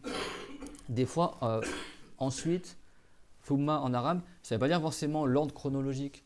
Des fois, ça veut dire simplement que tu es en train de parler de plusieurs sujets et tu ordonnes ces sujets par ce mot-là. Vous avez compris ou pas? Si en français je vous dis par exemple, nous on vit dans cette époque-là en 1447 de l'Hégire par exemple, par ailleurs il y avait des gens qui ont vécu avant nous. Tu vois, où tu dis de plus, tu rajoutes une nouvelle information et tu parles des gens qui étaient dans le passé. Ça veut dire qu'ils sont venus après toi. En arabe, on dit ensuite, pour dire quand tu passes à un autre sujet. On dit thumma, c'est bon? Ça veut dire forcément ensuite dans le sens, ensuite, après avoir évoqué ça, je vous évoque ça. Ça veut dire forcément que la chose que tu cites après, elle est chronologiquement successive. C'est clair, tout le monde, à la première. Donc Allah Ta'ala, il a évoqué dans le Coran qu'il a créé les 7 cieux et la terre. Et il a dit qu'il a istawa sur le trône. Mais en arabe, il a dit thumma stawa. Ça veut pas dire et ensuite il a assis sur le trône. Eux, les wahhabites, on pense que Dieu était en bas, il a créé les cieux et la terre, et après il est monté au-dessus du trône et il s'est assis dessus. Thumma stawa. Mais non, ça veut dire thumma, c'est-à-dire par ailleurs, Dieu il a créé le trône aussi. Il domine le trône dans sa puissance. Vous avez compris? Et ça, c'est connu en langue arabe que thumma, on l'emploie des fois juste pour signifier une succession d'idées que tu es en train d'évoquer, et pas forcément une succession chronologique. Vous avez compris? Donc thumma stawa, ça veut dire et ensuite, après avoir créé les cieux et la terre, Dieu il s'est assis sur le trône, soi-disant. D'ailleurs, vous savez que c'est pour ça qu'Ibn Taymiyyah il dit que le genre du monde n'a pas de début. Il a repris la croyance des philosophes, Aristote, tout ça, parce que lui il considère qu'avant le trône, il y avait un autre trône, et avant ce trône, il y avait un autre trône, justement pour sortir de cet écueil-là, parce que la croyance des wahhabites, ça impliquerait que le trône serait éternel avec Dieu. Donc ça implique le shirk. Parce que Dieu, c'est impossible qu'il soit éternellement établi sur le trône, sans début, parce que le trône a un début. C'est clair, mon tout le monde? Donc soit ça veut dire que tu prétends que le trône n'aurait pas de début comme Allah, donc c'est-à-dire que le trône serait aussi un Dieu avec Dieu, donc ça c'est de la mécrance. Donc, ou soit tu considères que Allah il est rentré en existence avec le trône. C'est clair? Ou alors tu considères que Allah, avant qu'il crée le trône, il n'était pas établi dessus, puis après il a changé, il s'est établi sur le trône. Les trois, c'est de la mécrance. C'est bon? Ibn Taymiyyah, pour sortir de ça, qu'est-ce qu'il a dit? Il a dit oui, le trône il est créé, mais le genre du trône n'est pas créé. C'est-à-dire qu'il y a toujours eu un trône avec Dieu, sans début, soi-disant. C'est-à-dire qu'il y a toujours eu le genre du trône. Avant ce trône-là, il y avait un autre trône, et avant ce trône, il y a un autre trône. C'est ça qu'As-Subki, qui était un grand savant mujtahid à l'époque de Taymiyyah, il a dit Jamara bayna al-ghalatayn lam yajma' bihima alimun qattu. Il a dit il a rassemblé entre deux égarements que personne avant lui n'avait jamais rassemblé. Il a dit que le genre du monde n'a pas de début, mais que Allah il a un début, parce que Ibn Taymiyyah il prétendait que la parole de Dieu, elle est comme la parole des créatures. Vous avez compris ou pas? Il a inversé. Il a prétendu que Dieu est créé et que le monde est incréé, selon la conséquence de ce qu'il dit. C'est clair? Et pourquoi il a inventé ça, Ibn Taymiyyah? Parce que sinon, il n'a pas moyen de justifier que Allah serait assis sur le trône, parce que ça implique que le trône serait éternel avec Dieu. Ça amène le shirk. C'est pour ça que même rationnellement, c'est une croyance qui ne se tient pas du tout. Et l'islam, elle se confirme par la raison. Ça veut pas dire que les Ash'arites, ils se basent que sur la raison, mais ça, c'est dans le Coran aussi. Allah, sa perfection, elle n'augmente pas, elle ne diminue pas. Pour les Wahhabites, Wahhabites, voilà, c'est le nom à la base que son frère, Mohammed ibn al-Wahhab, son frère Sulaiman, il les a nommés Wahhabites, sa secte. Et c'est comme ça que les musulmans les ont appelés depuis qu'ils sont apparus il y a 300 ans. Aujourd'hui, ils vont dire non, ça n'existe pas les Wahhabites. Appelle-les Atharides, Salafistes, ce que tu veux, c'est la même croyance derrière. C'est clair? Ces gens-là, ils prétendent que soi-disant, c'est une perfection pour Allah d'être dans la direction du haut. Déjà, c'est une règle qui n'est pas du tout fondée en islam. Depuis quand les anges ils habitent dans les cieux, ils ne sont pas meilleurs que les prophètes qui habitent sur terre. La position spatiale ne veut rien dire en islam. C'est clair? Nous, on marche à la surface de la terre. Là, on est au premier étage, le prophète il est enterré sous la terre. C'est-à-dire que tu es meilleur que le prophète parce que tu es au-dessus. C'est n'importe quoi. C'est clair, tout le monde, ça? C'est pas une perfection d'être en haut ou en bas, à droite ou à gauche. La perfection pour Allah, c'est d'être sans être dans une direction. Comme il a dit le grand savant du salaf, l'imam al-Tahawi, la tahwihi al-jihatu sittu kasayl mutadarat, que Allah n'est pas circonscrit par les 6 directions contrairement à l'ensemble de la création. Ça, c'est les paroles des gens du salaf. Et Abu Hanifa, il dit la même chose, et tous les savants du salaf, ils disent la même chose. Même Zayn al-Abidin, qui était le meilleur de Quraysh à son époque, il a dit Allahumma anta Allah alladhi la yahwika makan. Il a dit toi, tu es Allah, celui qui n'est pas circonscrit par un endroit. Et lui, c'est l'arrière-petit-fils du prophète Mohammed, c'est le meilleur de Quraysh à son époque. C'est un grand savant du salaf mujtahid, Zayn al-Abidin. D'accord? L'imam Ali ibn Abi Talib, comme il le rapporte également Zahatul al-Awliya Abu Nu'aym, il a dit quoi? Il a dit وَمَنْ زَعَمَ أَنَّ إِلَهَنَا مَحْدُودٌ فَقَدْ جَهِلَ الْخَلْقَ الْمَعْبُودِ. Si quelqu'un prétend qu'un Seigneur est limité, mais il ne connaît pas Dieu. Là, c'est les savants du salaf. C'est pour ça que ces gens-là, ils te disent que nous, on revient sur la croyance des compagnons. Mais quelle croyance des compagnons? Vous comprenez? C'est ça la vraie croyance du salaf. Et ça, les grands savants, Abu Nu'aym al-Asbahani, c'était un savant du hadith, connu, d'accord? D'autres savants, des grands savants, ils ont rapporté ces paroles-là des compagnons, etc. C'est ça la croyance du salaf. Al-Qadat Tahawiyya, elle est enseignée dans tous les pays musulmans. Et dedans, il y a cette croyance-là. Farqul Akbar, cette croyance-là dedans également. Donc c'est ça la vraie croyance du salaf. Donc ces gens-là, ils sont tous sauf le salaf.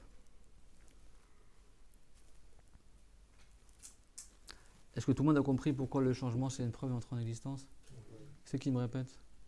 Ça veut dire quoi le changement? Fait de passer d'un état à un autre. C'est-à-dire que le premier état, il est entré en existence, après il disparaît, après un autre état qui entre en existence, après il disparaît. C'est ça le changement. C'est clair? Le temps en lui-même, c'est un changement. Pourquoi? Parce que c'est quoi la première créature que Allah il a créée? L'eau. Donc c'est l'eau la première créature, c'est clair? Quand l'eau a été créée, forcément l'eau est dans un endroit. Donc l'endroit a été créé. Et quand l'eau a été créée, le temps a été créé. Ça, c'est ça le début du monde, c'est lorsque l'eau a été créée. Dieu n'est pas concerné par le temps. Mais à partir du moment où l'eau est entrée en existence, n'est-ce pas que rationnellement on conçoit que maintenant il y a une minute qui est passée, une deuxième, une troisième, une quatrième? C'est bon? Après Dieu a créé le trône. C'est bon? Mais en réalité, quand l'eau elle a été créée, il a été créé également en même temps que l'eau, l'endroit, parce que l'eau est forcément dans un endroit, et cette eau-là existe toujours encore, elle est pas loin du paradis, au-dessus du septième ciel. Et le temps également a été créé. Parce que le début, l'instant T où le monde a commencé, où la création a commencé, c'est quand l'eau elle a été créée. C'est bon? Ça veut dire qu'au moment où l'eau elle est entrée en existence, on a pu concevoir que maintenant il y a une seconde qui s'écoule, deux secondes, 3 secondes, 4 secondes, etc. Et ça, l'enchaînement des secondes et des minutes, ce sont aussi des changements. Parce que la première seconde disparaît, il entre en existence la deuxième, puis après la troisième, puis la quatrième, même si c'est des instants très courts. C'est clair? Donc le temps en lui-même est une succession de changements. Et là, ça vous apparaît d'autant plus clair que c'est pour ça qu'on dit que Allah n'est pas sujet au temps. Parce que le temps en lui-même, c'est le changement. C'est-à-dire c'est l'entrée en existence. À chaque instant, chaque instant, c'est un instant qui entre en existence. Donc, si quelqu'un est soumis au temps, ça veut dire qu'il est sujet au changement, et donc celui qui est sujet au changement, il est lui-même créé. C'est pour ça que les savants, ils ont dit, comme Abu Mansur al-Bardadi à la fin d'Al-Farq ben al-Firaq, on vous a rappelé qu'on avait cité tous les sujets d'unanimité. Unanimité, le wahhabite ne regrette pas l'unanimité. Il considère que ce n'est pas une preuve que tous les savants musulmans soient unanimes sur un point. Bon, voilà, comment tu peux être bien guidé comme ça, Yanni? Et parmi les sujets d'unanimité, il y a le fait que Allah n'est pas concerné par le temps ni par le lieu, ni par l'espace, ni par le temps. Parce que être soumis au temps, ça veut dire que tu es soumis à un changement perpétuel. Le temps, c'est du temps qui s'écoule sur toi. C'est-à-dire que c'est une seconde qui entre en existence, après une autre seconde qui entre en existence, après une autre, après une autre, après une autre. Le temps est une succession de changements. C'est clair, mon témoin? Donc le temps est créé. Parce que maintenant, vous savez, même sur Internet, sans parler de ces groupes égarés, maintenant, les derniers sont en mode philosophie, le temps n'existe pas, ou soi-disant tu peux remonter le temps. Ça c'est du l'égarement. Personne ne peut changer ce que Dieu a prédestiné. Si quelqu'un croit que tu peux remonter le temps ou que le temps n'existe pas, il n'est pas musulman. C'est clair?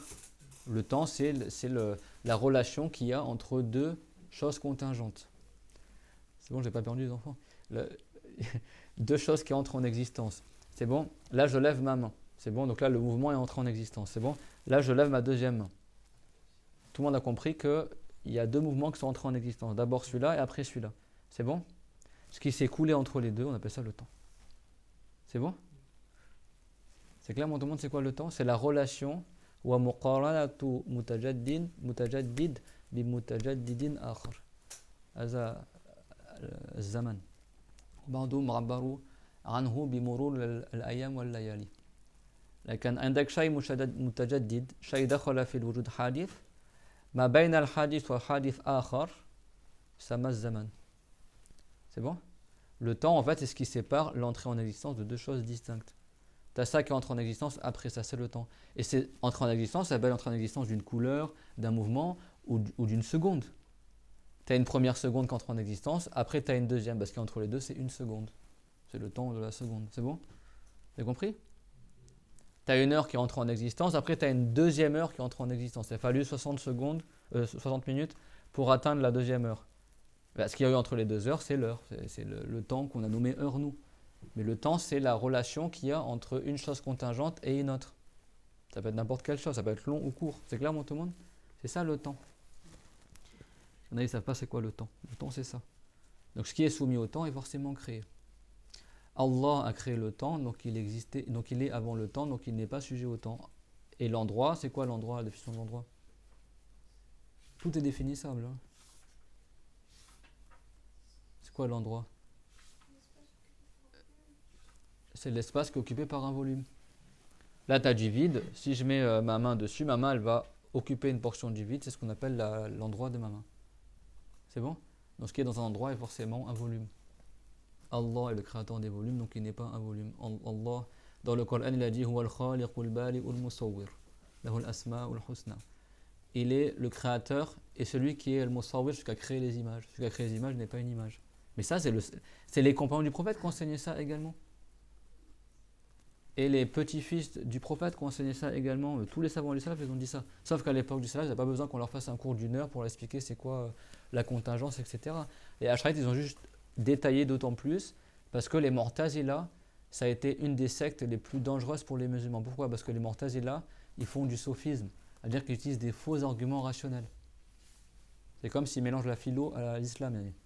Donc il fallait vraiment aller très loin dans les preuves rationnelles pour contrer les Mu'tazila. Parce que les Mu'tazila n'ont pas des égarements comme les Wahhabites, genre tu crois bêtement que Dieu est un corps. Eux, ils ont des égarements hyper structurés rationnellement. C'est-à-dire que si quelqu'un n'a pas appris le tawhid, il risque de s'égarer quand il écoute leurs paroles. Parce qu'ils te font des faux arguments rationnels. C'est clair? Mais quand tu vois leurs arguments, tu as l'impression que ça tient la route. Tu sais que c'est faux, mais tu as l'impression que rationnellement ça se tient. Mais tu sais que c'est faux. Hein. Mais tu ne sais pas comment répliquer. Donc les Ash'arites, ils ont vraiment creusé très très loin dans les arguments rationnels pour casser les Mu'tazila. Parce que les Mu'tazila, à l'époque de Abul Hassan al-Ash'ari et d'autres, ils ont failli avoir le califat. Hein. À l'époque de Al-Mu'tasim, à l'époque de les enfants là, de Harun al-Rashid, etc. Il y en a, après dans ces enfants, il y a eu des califes. Et les Mu'tazila, ils sont devenus proches du calife, au point qu'à la fin, ils ont failli faire en sorte que le calife il soit Mu'tazili comme eux. Donc ça allait très très loin à une époque. C'est pour ça que Abu Mansur al-Maturidi dans sa région et Abu al-Hasan al-Ash'ari dans sa région, ils ont fait des guerres scientifiques, dans le sens ils ont fait des joutes dans les argumentaires, etc., pour contrer les Mu'tazila qui, eux, ils égaraient les gens par des faux arguments rationnels. C'est pour ça qu'il y a eu besoin. D'ailleurs, Abu Hanifa a été précurseur dans ce domaine-là. Et les savants ils disent à l'époque des premiers gens du salaf, il n'y avait pas besoin de sortir tous ces argumentaires-là. Parce qu'à l'époque des compagnons du prophète, les gens étaient très intelligents, il n'y avait pas besoin qu'on explique tout ça. Et maintenant, on a besoin de sortir ces armes-là. Mais ces armes-là, ils les avaient déjà les compagnons aussi. C'est bon? Abu Hanifa, ça a été parmi les premiers précurseurs dans Rim al-Kalam à détailler vraiment de manière très subtile dans la croyance. Parce qu'à l'époque d'Abu Hanifa, tu avais, comme c'est marqué dans votre livre, il y avait les Khawarij ou certaines personnes qui étaient égarées. Donc du coup, ils leur répliquaient. D'ailleurs, vous savez que quand tu cites Abu Hanifa, ceux qui se disent salafistes ou ceux qui sont les wahhabites, là, ils grincent des dents. Hein. Pour eux, Abu Hanifa, ils le détestent. Hein. Non, mais lui, on ne parle pas de lui, c'est un savant du salaf en fait. C'est un savant du salaf. L'Ashrali, c'est un savant du salaf. Le Maturidi, c'est un savant du salaf. Et en fait, c'est nous, votre salaf à vous. Et ça, sachez-le. Parce qu'aujourd'hui, les gens, quand tu dis Albani, Mohammed, Ibn al-Wahhab, Ibn Rathim, on dit que pour eux, c'est des savants qui étaient à l'époque des compagnons. C'est quand même parmi eux, ils croient que réellement, il y en a, ils croient que Mohammed Ibn al-Wahhab, c'était un compagnon du prophète. C'est même pas un savant du salaf, c'était il y a 300 ans. Mais ça, aujourd'hui, beaucoup de gens ne le savent pas. Ils ne connaissent pas les vrais savants de l'islam. Parce qu'en France, entre les imams qui se taisent, qui ont appris mais qui se taisent, qui ne veulent pas faire de remous, et entre les autres qui subventionnent les mosquées pour diffuser cette croyance-là, on n'est pas sorti de l'auberge. Et entre tous les gens qui vont apprendre à Médine ou à la Mecque, dans les universités wahhabites, parmi les francophones, ou en Égypte, chez les wahhabites en Égypte, qui apprennent l'arabe chez eux, il y a beaucoup de wahhabites en Égypte, de convertis de France wahhabites qui vont là-bas faire leur hijra. Du coup, maintenant, on arrive, ils viennent tous en France, et après tous, ils font leur truc et ils diffusent leurs égarements. Et qu'est-ce qu'ils font les sunnites, qui sont majoritaires? Pourquoi ils ne parlent pas? Il y en a beaucoup même qui savent la vérité, dire quoi, perds pas ton temps avec eux, c'est rien, ils comprennent rien du tout, débat pas avec eux. Ouais, mais vous vous taisez en fait, vous laissez les gens s'égarer, les jeunes s'égarer. On a plein en France qui ont appris la bonne croyance, hein, qui sont sunnites, tout ça, qui viennent du Maghreb, donc beaucoup ils sont ashralites, ils connaissent la vraie croyance, mais ils préfèrent se taire sur les wahhabites, ils ne veulent pas perdre leur temps soi-disant. Ça, c'est une grosse traîtrise. C'est triste, hein. Il y a des gens, beaucoup d'imams en France, ils auront des comptes à rendre au jour dernier hein, pour s'être tus. Ils savent qu'il y a des égarements et ils se taisent. Il y en a, ils se taisent parce qu'ils veulent avoir l'argent des Saoudiens. Et le jour où les Saoudiens, le jour où tous les gens qu'ils ont égarés demanderont des comptes dans le dollar, là tu vas voir, ils vont dire quoi les gens? Ces faux imams là, c'est triste, hein. Parce qu'il y en a plein. Qarawiyyin, Zaytouna, Al-Azhar, ils apprennent tous cette croyance-là. Ils apprennent cette croyance-là. Et il y en a plein en France. Et vous ne croyez pas que tous les imams, c'est des wahhabites en France. Il y a plein d'imams qui viennent d'Algérie ou du Maroc, qui ont la bonne croyance, qui ont bien appris la religion, mais qui se taisent. Ils se taisent. Et il y en a parce qu'ils manquent d'argent, donc du coup, ils prennent l'argent du Qatar pour financer la mosquée. Et du coup, ils se taisent sur le wahhabisme. Il y en a qui disent c'est un tabou, il ne faut pas en parler en France, tout ça. Après, quand tu en parles, tout le monde tombe dessus. Bah, au jour dernier, on sera tous interrogés. On sera tous interrogés. Donc, faut pas, voilà. L'imam al-Shafi'i, rahimahullah. Donc, هذا الذي يسمى أهل السنة علم الكلام والكلام الممدوح. Ce que les Ahlus Sunnah ils appellent la science du kalam, c'est-à-dire le kalam qui est digne de louange, qui est donc la science qu'on étudie là et qui est étudiée dans tous les pays musulmans, ce qu'on appelle la science du tawhid. أما الكلام المذموم فهو كلام أهل الأهواء أي أهل البدع الاعتقادية كالمعتزلة فهو الذي ذمه السلف. Quant à la parole qui est blâmable, le kalam qui est blâmable, c'est le kalam des gens de l'ahwa. Ahwa, c'est le mamalat ilayhi an-nufus al-mubtadi'a, c'est les mauvaises croyances, les égarements, quoi. Et c'est-à-dire les gens des innovations religieuses comme les Mu'tazila.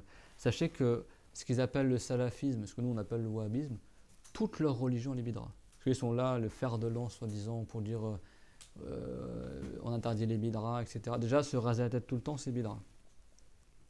Et ils sont remplis de bid'a. Toute leur religion est bid'a. Toute leur croyance, elle est innovée. C'est pas la croyance qui était à l'époque du prophète. Parce qu'eux, ils disent quoi? Ils disent oui, les Ashralites n'existaient pas à l'époque du prophète. Attends, mais les Ashralites, ils sont apparus durant le Salaf. C'est bon? Ils sont apparus durant le Salaf, le groupe Ashralite Matoulidite. Le grand savant, et ce groupe-là, ils ont la même croyance que les compagnons. Mais le fait de se rassembler derrière un imam, qu'est l'Ashrali ou Matoulidite, ce sont deux imams du Salaf. C'est bon? Oui, à l'époque du prophète, il n'y avait pas de gens qui se disaient Ashralite. Il y avait Abu Musa al-Ashrali. C'est bon, mais il y avait la même croyance qui était déjà là.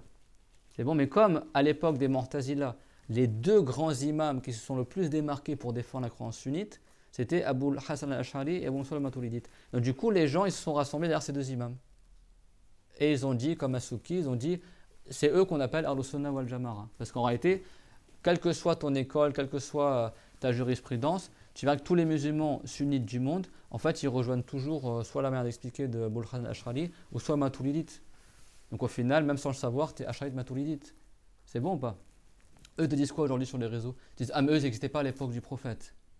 Ouais mais attends, c'est des savants du salaf.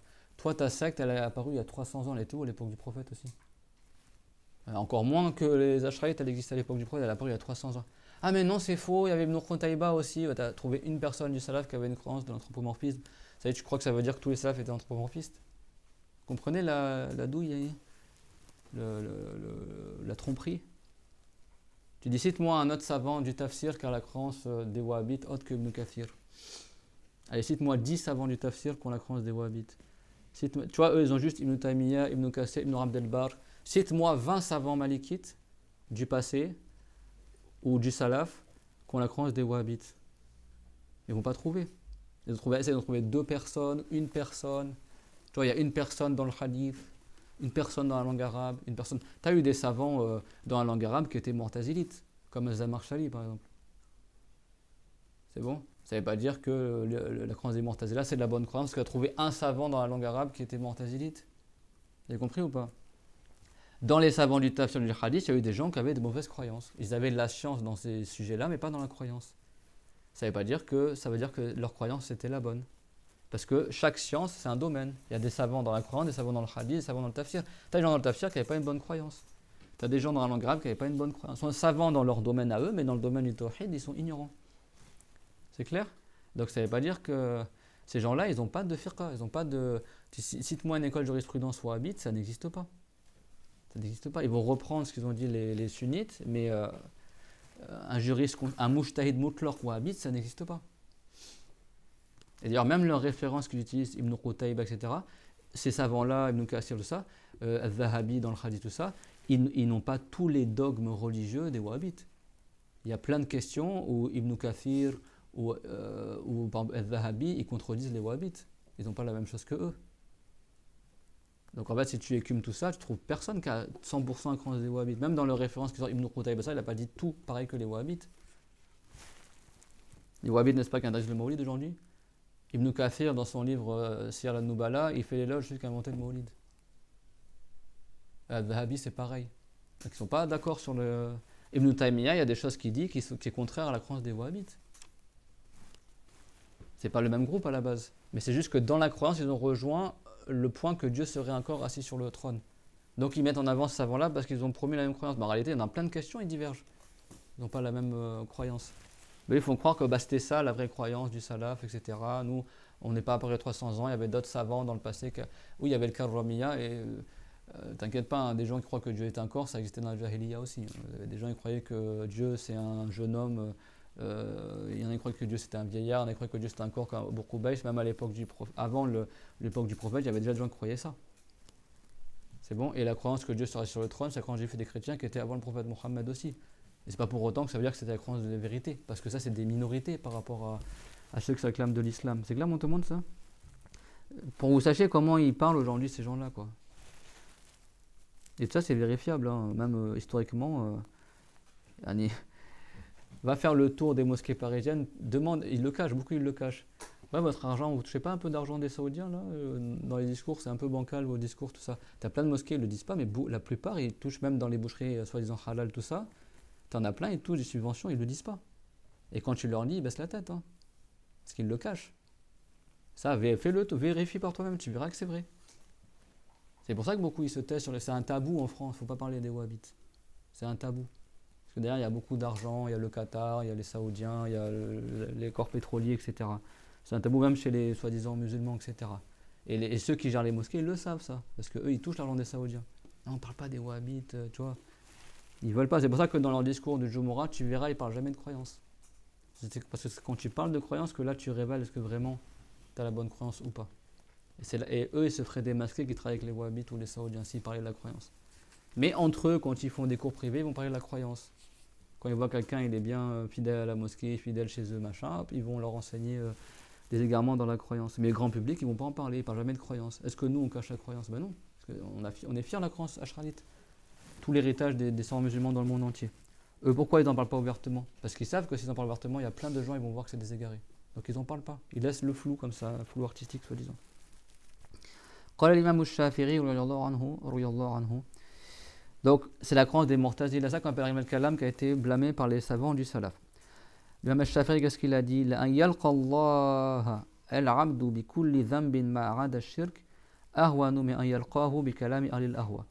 Yalqa Allah ay yamut, que la personne meurt avec n'importe quel péché autre que le shirk, autre que la mécréance qui est adorée autre que Allah. C'est moins grave que s'il mourait avec la parole des gens de l'égarement, c'est-à-dire avec les faux discours erronés des sectes égarées. فالفرق بين هذا وهذا أن علم الكلام الذي هو لأهل السنة الذي فيه ألفوا تآليفهم أنه تقرير عقيدة السلف بالبراهين النقلية والعقلية مقرونا برد شبه الملاحدة المبتدعة وتشكيكاتهم. Et dans la différence entre le propos des philosophes, ce qu'on appelle le logos, le kalam des philosophes, et le kalam qui est la science du tawhid, qu'on avait évoqué dans les cours précédents, c'est que le kalam des savants du kalam, qu'on appelle les mutakallimun, ceux qui ont parlé dans la croyance, on appelle ça les mutakallimun, dans lesquels ils ont écrit beaucoup d'ouvrages, et bien le kalam des savants du tawhid, c'est la confirmation de la croyance des savants du salaf, avec les arguments textuels et rationnels. Parce que tous les textes islamiques dans la théologie est confirmé par la raison saine. C'est-à-dire que si quelqu'un il raisonne simplement, il va voir que tout ce que le prophète enseigne dans la croyance, c'est logique. Par contre, la croyance des wahhabites, tout est illogique. Ils vont te dire Dieu est au-dessus du trône, mais sans endroit. Dieu il descend, mais c'est pas, tu vois, il descend, il monte, tout en restant assis sur le trône, il descend, il monte. Enfin, je veux dire, tu réfléchis 2 secondes, tu vois que c'est du n'importe quoi. C'est clair? Alors que quand on dit que Allah, il est au-dessus du trône par sa toute puissance, c'est une élévation au sens de la perfection et pas au sens physique du terme, et donc Dieu n'est pas concerné par l'endroit, etc., bah là tout se tient. Et que c'est pas Allah qui descend, mais sa miséricorde qui descend. C'est l'ange de Allah qui descend. C'est clair, mon tout le monde? Et ça, même Ahmed ibn Hanbal, il a parlé de ça. Et c'est un savant du salaf. Et Ahmed ibn Hanbal, il n'a pas débattu avec les Mu'tazila, il a débattu avec les Mu'tazila. Les Mu'tazila ont pour croyance que la parole de Dieu, elle est créée. C'est-à-dire que les Mu'tazila, ils considèrent que Dieu n'a aucun attribut. que Allah n'a aucun attribut. Donc il dit la parole de Allah, c'est la parole que Dieu écrit dans les créatures. Donc pour eux, quand Allah il a parlé à Moussa, c'est pas Dieu qui a parlé directement à Moussa, c'est Dieu il a créé une voix dans l'arbre et l'arbre il a parlé à Moussa. Ça c'est l'égarement. L'arbre il s'est pointé, il a dit c'est moi Dieu, adorez-moi. Non, d'accord. On dit Moussa il a entendu la parole de Allah qui n'est pas un son ni d'être une langue auprès de l'arbre, mais c'est pas l'arbre qui a parlé à Moussa. Eux, les Mu'tazila, ils disent que Dieu n'a pas de parole, il n'a pas de science, il n'a pas de vision, parce que le fait de lui attribuer un attribut, ça le ferait ressembler à ses créatures, soi-disant. Bon, on ne va pas parler des Mu'tazila aujourd'hui, mais ils ont plein de faux arguments rationnels. Les Wahhabites, ils sont dans le tashbih. C'est que même les Wahhabites, maintenant, ils disent que nous, les Ash'arites, on est des gens qui font ressembler Allah à ses créatures. C'est vraiment le monde à l'envers. Eux, ils sont remplis de tashbih, ils disent que c'est nous qui faisons le tashbih. À quel moment on a fait le tashbih?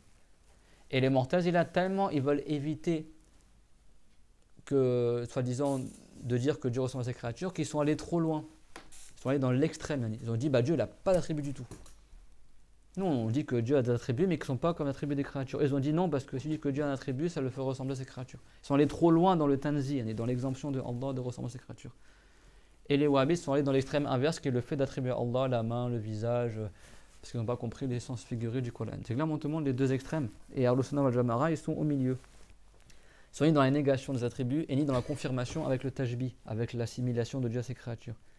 Ils confirment l'attribut de Allah, mais en disant qu'ils ne ressemblent pas à l'attribut des créatures. Et quand ils ne ressemblent pas, c'est-à-dire que c'est des attributs qui ne sont pas au sens physique. Ça ne veut pas dire qu'ils ont une couleur différente des créatures ou une forme différente. Non, ça veut dire que ce n'est pas une signification qui est comme celle des créatures. C'est ça que ça veut dire. Donc la parole de Allah, ce n'est pas un son, ni des lettres, ni une langue. C'est clair? Eh bien, les Mu'tazila, eux, ils disaient le Coran est créé dans le sens que la parole de Dieu, elle est créée. Ils ne visaient pas que le livre révélé, ils visaient aussi l'attribut de Allah. C'est clair, mon tout le monde? Donc, l'imam Ahmed ibn Hanbal, il a répliqué à ces gens-là. Eux, ils ont dit la preuve que le Coran elle est créé, c'est que c'est rapporté dans les textes qu'au jour dernier, il y aura Surat al-Baqarah qui va venir. Pour ceux qui a resté le Coran dans le bas monde, au jour dernier, les sourates qu'il a resté dans le bas monde, elles vont intercéder pour lui pour pas qu'il soit châtié. Donc, ça rapporte dans le hadith, c'est-à-dire au Surat al-Baqarah. Surat al-Baqarah, elle viendra. Et l'imam Ahmed, il a dit, mais ce texte-là, il n'est pas au sens propre. Ça veut dire les récompenses de ce qu'il a resté du Coran, ça viendra au jour dernier. Ce n'est pas la sourate elle-même qui va venir. C'est clair? Et du coup, il a dit, tout comme dans le Coran, Dieu il a dit, وَجَاءَ رَبُّكَ وَالْمَلَكُ صَفًّا صَفًّا, que ton Seigneur viendra ainsi que les anges rangés par rangée. Ça ne veut pas dire que Dieu viendra. Ça veut dire que les signes de la puissance de Allah arriveront au jour dernier avec les anges. Il y aura des châtiments que personne n'a jamais vus. Et comme ces châtiments viennent de la part de Allah, donc par métonymie, dans le Coran, mais nous on ne dit pas ça en français, mais par métonymie, c'est comme c'est dit, et ton Seigneur viendra, ça veut dire les signes de la puissance de Allah, ce qu'on appelle une métonymie. Cherchez dans vos livres de français, ça veut dire quoi une métonymie? C'est clair, mon tout le monde? C'est comme si l'armée française elle arrive et tu dis la France arrive, tu vois, la France arrive pour nous aider. C'est bon? C'est pas la France qui arrive, c'est l'armée qui est envoyée par le président, par exemple. C'est clair, ce qu'on appelle une métonymie. Bon, nous, on ne fait pas des métonymies comme ça en français, mais dans les textes religieux, il y a des métonymies. Ça va rapporter, par exemple, que Dieu il descend, ça veut dire que sa miséricorde descend. Et l'ange qui est envoyé par Allah, il descend, et comme c'est Allah qui l'a envoyé, par métonymie, on dit Allah est descendu, dans le sens sa miséricorde est descendue. Comme il a dit Imam Malik ibn Anas, le grand savant du Salaf. Il a dit Nuzul Rahma la Nuzul al-Nuqla. C'est une descente de miséricorde et pas une descente de déplacement. Ces hadiths-là qui sont rapportés par le Bukhari et d'autres, ils ont des explications que les savants du Salaf ont expliquées. C'est pas Dieu lui-même qui descend. Et les Mu'tazila, eux, ils n'attribuent pas le corps à Allah. Eux, par contre, dans ces questions-là, ils sont directs. Les Mu'tazila, c'est pour ça qu'eux, ils considèrent les Wahhabites que nous, on est des Mu'tazila aussi. Les Mu'tazila sont très clairs pour dire que Dieu n'est pas soumis au temps, ni aux endroits. Jusque-là, tout va bien. Mais ils sont allés trop loin, trop dans l'extrême, c'est bon? Donc, ils sont arrivés jusqu'au stade de dire que Dieu n'a pas d'attribut du tout. C'est clair? Et donc, les Mu'tazila, ils ne disent pas que Dieu il va arriver au jour dernier. Ils savent très bien que c'est un sens figuré. Et donc, Imam Ahmed, il s'est servi de ça pour dire, tout comme vous acceptez très bien que ce n'est pas Dieu qui va venir, et alors, ce hadith-là, c'est pareil, ce n'est pas la sourate al-Baqarah qui va venir, c'est les récompenses qui vont venir. C'est-à-dire que les anges, ils vont demander que Dieu ne châtie pas la personne en récompense que lui ait récité Surat al-Baqarah. Mais par métonymie, c'est dit, Surat al-Baqarah, elle va arriver. Ça veut dire les récompenses qu'il a récoltées en récitant al-Baqarah, elles vont le défendre au jour dernier. C'est-à-dire que Dieu va envoyer des anges qui vont intercéder pour la personne qui a récité Surat al-Baqarah. C'est comme ça que l'imam Ahmad il a répliqué aux Mu'tazila à son époque. Et ça prouve bien que l'imam Ahmad n'avait pas pour croyance que c'est Dieu qui allait venir au jour dernier. Parce que les Wahhabites expliquent cette ayah en disant que Dieu il va arriver au jour dernier avec les anges. L'imam Ahmad n'a jamais dit ça. Et les grands savants hanbalites n'ont jamais dit ça. C'est-à-dire que ça c'est une chose, hein, beaucoup d'égarés de corporalistes se rétribuent mensongèrement de l'école de l'imam Ahmad ibn Hanbal. C'est clair? Ibn Taymiyyah par exemple, son père était un savant hanbalite. Et lui, son père a une bonne croyance, mais lui il a une mauvaise croyance, Ibn Taymiyyah. Et c'est dire hanbalite. Mohammed ibn al-Wahhab, son père et son frère étaient deux grands savants hanbalites qui étaient sunnites, hein, qui à la croyance des Ashralites, Maturidites. Et aujourd'hui, les Wahhabites, après avoir déclaré Mécran, tous ceux qui suivent une école de jurisprudence, ils ont changé de dogme pour ne pas être grillés, qui sont égarés, et ils se sont répandus aussi hanbalites, ils se sont réclamés hanbalites. Mais t'as Ibn Jawzi et d'autres grands savants hanbalites qui ont combattu ce qu'on appelle les Mujassima et ceux qui croient que Dieu serait un corps. Donc il y a ce qu'on appelle Fudala al-Hanabila, ça veut dire les savants méritables des Hanbalites, les vrais savants Hanbalites qui ont la bonne croyance, et t'as les Mujassima des Hanabila. Mais tellement il y a de corporalistes, entre guillemets, qui se sont réclamés de l'école de Ahmed Hanbal, qu'il y a des gens qui croient que l'école de Ahmed, c'est de croire que Dieu serait un corps. Et les Wahhabites, ils jouent sur cela. Ahmed Hanbal n'a jamais dit que Dieu était un corps. Il a même dit Man qala Allahu jismun kal-sam fa huwa kafir. Si quelqu'un prétend que Dieu serait un corps pas comme les corps, il n'est pas musulman. Comme il le rapporte Badruddin az-Zarkashi dans son livre Tashif al-Masami'. Et c'est un savant du salaf, et c'est l'élève de Shafiri. Et Shafiri, il a la même croyance. Shafiri, il a dit quoi? Il a dit la prière n'est pas valable derrière quelqu'un qui croit que Dieu serait assis sur le trône, que ce serait un corps.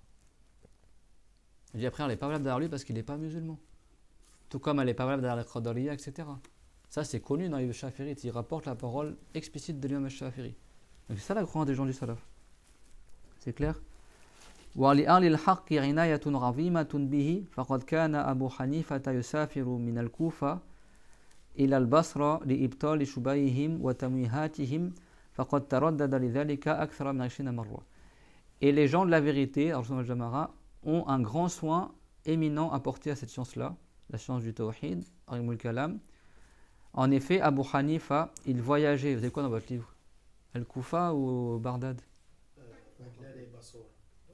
Non, c'est d'Al-Kufa jusqu'à Basra, depuis Al-Kufa jusqu'à Basra, Basra. C'est Abu Hanifa, c'est un savant qui est à la base d'Al-Kufa en Irak. Afin de contredire et d'abolir les faux arguments des Mu'tazila, des gens de son époque, des Mubtadi'a. Et plus de 20 fois, il a fait le retour entre Al-Kufa et Bagdad. وبين الكوفة والبصرة مسافة طويلة. Et entre Al-Kufa et Al-Basra, il y a une grande distance. Et lui, il partait comme ça régulièrement. Il entendait qu'il y avait un égaré qui est apparu à Al-Basra. Il partait comme ça pour débattre avec lui, prouver aux gens que c'est un égaré. Après, il revenait dans sa ville. Après, il repartait. 20 fois comme ça. Et ça, c'est un savant du salaf. Était avant Abu Hanifa, il est mort l'année où il est né l'imam al-Shafiri. Il était avant Shafiri, avant l'imam Malik, avant Ahmad ibn Hanbal. C'est un grand savant du salaf. Il a rencontré des compagnons du prophète. Il n'est pas plus salaf que lui, quoi. Parmi les savants qui sont venus après. Et son père, il a rencontré l'imam Rali, Thabit, le père de. C'est pas Norman ou Thabit, Abu Hanifa. Son père, il a rencontré l'imam Rali. Parce que l'imam Rali était à Al-Kouf. L'imam Rali, quand il était calife, il a déménagé Vous savez que le califat a été déménagé après en Irak, pendant un certain temps. Et Al-Koufa, c'est une ville très ancienne. À Bagdad, c'est une ville qui a été fondée à l'époque de Omar ibn al-Khattab, qui est venue après. Qui est une grande ville aussi de science. Mais il y a une époque, le califat avait été déménagé à Al-Koufa. Et beaucoup de compagnons sont partis vivre là-bas aussi. Plus de 1000 compagnons sont partis vivre là-bas. C'est comme ça que le père de Abu Hanifa a rencontré l'imam Ali. فكان يقطعهم بالمناظرة بكشف فساد شبههم وتمويهاتهم. Et donc Abu Hanifa, il cassait les égarés dans les débats en montrant aux gens leurs égarements et leurs faux arguments, leurs sophismes. C'est-à-dire que les shubha en arabe, c'est quand tu fais un faux argumentaire rationnel, mais en fait qui ne tient pas la route. Mais de manière apparente, ça laisse croire que c'est juste, mais en réalité c'est faux. Et ça, les Mu'tazila, ils en font beaucoup. Par contre, les Wahhabites, ils n'en font aucun. Eux, c'est juste tu réfléchis 3 secondes, tu sais que c'est faux. Les Mu'tazila, c'est une secte vraiment très dangereuse. Et elle commence à être remise au goût du jour. C'est ça que, Inch'Allah, dans les prochains cours plus tard, quand on terminera ce livre-là, on reviendra sur les Mu'tazila parce que de plus en plus, ils essaient de remettre au goût du jour les Mu'tazila, qui est parmi les sectes les plus dangereuses pour les musulmans parce que eux, leurs égarements sont des arguments rationnels détournés. C'est pas comme les Wahhabites. Les Wahhabites, tu réfléchis un peu, tu sais que c'est des égarés. Les Mu'tazila, ils te sortent des égarements, mais ficelés par des faux arguments rationnels qu'on appelle en arabe des shubha, des sophismes. Tu prouves par A plus B des choses qui sont fausses. C'est un peu comme de la philo. Donc il faut que tu sois extrêmement intelligent pour dénouer les égarements des Mu'tazila. Donc on termine sur ça, Inch'Allah. وهذا لا يعيبه إلا جاهل بالحقيقة من المشبهة ونحوهم فإن المشبهة التي تحمل الآيات المتشابهة والأحاديث المتشابهة الواردة في الصفات على ظواهرها أعداء هذا العلم. Donc cette science-là, le fait de prendre soin de cette science-là, il n'y a personne qui blâme cela si ce n'est les gens qui ne connaissent pas la vérité, comme les mushabbiha, ceux qui prétendent que Dieu ressemble à ce qu'il a créé. Pour eux, c'est une bidra cette science-là. C'est que les wahhabites, salafistes, tout ça, là, que je dis salafistes, ils disent c'est bidra de parler comme ça dans la croyance. Ils disent il ne faut pas détailler, on dit juste Dieu ressemble pas à ce qu'il a créé, mais c'est bidra de détailler les preuves rationnelles. Qu'est-ce qu'on leur répond? Que les preuves rationnelles détaillées sont dans le Coran aussi. Lam yalid wa lam yulad, Dieu n'a pas d'enfant et n'est pas l'enfant de quelqu'un d'autre. Wa man takhadha sahibatan wala walada, que Dieu n'a pas d'épouse et il n'a pas d'enfant. La ta'khudhuhu sinatun wala nawm, que Dieu n'est pas pris par la somnolence, n'est pas pris par le sommeil. C'est-à-dire que dans le Coran, il y a le tanzi, le fait qu'on dit que Dieu c'est pas un être humain, que Dieu il a pas ci, il a pas ça. Wa ja'alu lahu min ibadihi juz'an innal insana lakafurun mubin. Ils ont attribué à Allah des parties de ses créatures. Ces gens-là ne sont pas des musulmans. Tout ça c'est dans le Coran. Donc le travail des Ash'arites, c'est copier du Coran, il n'y a rien qui est bid'a dedans. Au niveau des arguments rationnels, ils ont développé. Mais le fait de développer par des preuves rationnelles, ou le fait de détailler que Dieu n'est pas un corps, etc., c'est déjà dans le Coran. Donc c'est pas bidra à la base. Mais après, la bidra, c'est d'avoir développé et rajouté des arguments supplémentaires. Et ça, c'était une bidra qui était obligatoire pour répliquer aux égarés qui n'existaient pas à l'époque du prophète. Donc ils ont adapté, comme il y a des nouveaux groupes qui sont apparus, ils ont adapté une nouvelle argumentation pour répliquer ces nouveaux groupes. Et ça, c'est une bidra qui est permise. Sinon, tu fais quoi? Tu laisses les gens égarer les gens? Et donc on termine juste pour terminer la page. قال القائل وفي هؤلاء قال القائل. Donc les wahhabites tels que eux, ils sont des ennemis de la science du tawhid. Pour eux, c'est interdit de détailler comme ça. Tout ce qu'on dit là, pour eux, c'est le discours des philosophes. Soi-disant. C'est pas ça qui a été blâmé par le salaf. قال القائل وقد صدق فيما قال عاب الكلام أناس لا عقول لهم وما عليه إذا عابوه من ضرر ما ضر الشمس الضحى في الأفق طالعة أن ليس يبصرها من ليس ذا بصري. Donc il y a un poète, il a comme ça blâmé ces gens-là en disant des gens qui n'ont pas de raison, ils ont blâmé la science du kalam, donc la science du tawhid. Et cette science-là, le fait que ces gens-là ils la renient, ça ne va pas la nuire. Tout comme également, si le soleil se lève au petit matin, ça ne va pas nuire au soleil que quelqu'un n'arrive pas à voir le soleil. S'il est aveugle et qu'il ne voit pas le soleil, ça ne va pas nuire au fait que le soleil se lève. C'est pareil, cette science-là, c'est la science du tawhid. S'il y a des gens qui sont aveuglés dans leur cœur, qui n'ont pas le basira, qu'on a ici dans le Coran, si eux ils ne voient pas le mérite de cette science-là, ça ne va pas nuire que cette science-là c'est la vérité.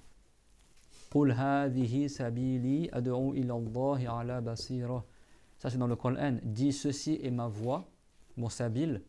J'appelle à Allah, j'appelle au tawhid, à adorer Allah, ala basiratin ana wa min taba'ani, moi ainsi que ceux qui m'ont suivi, selon une basira, c'est-à-dire selon un argumentaire rationnel.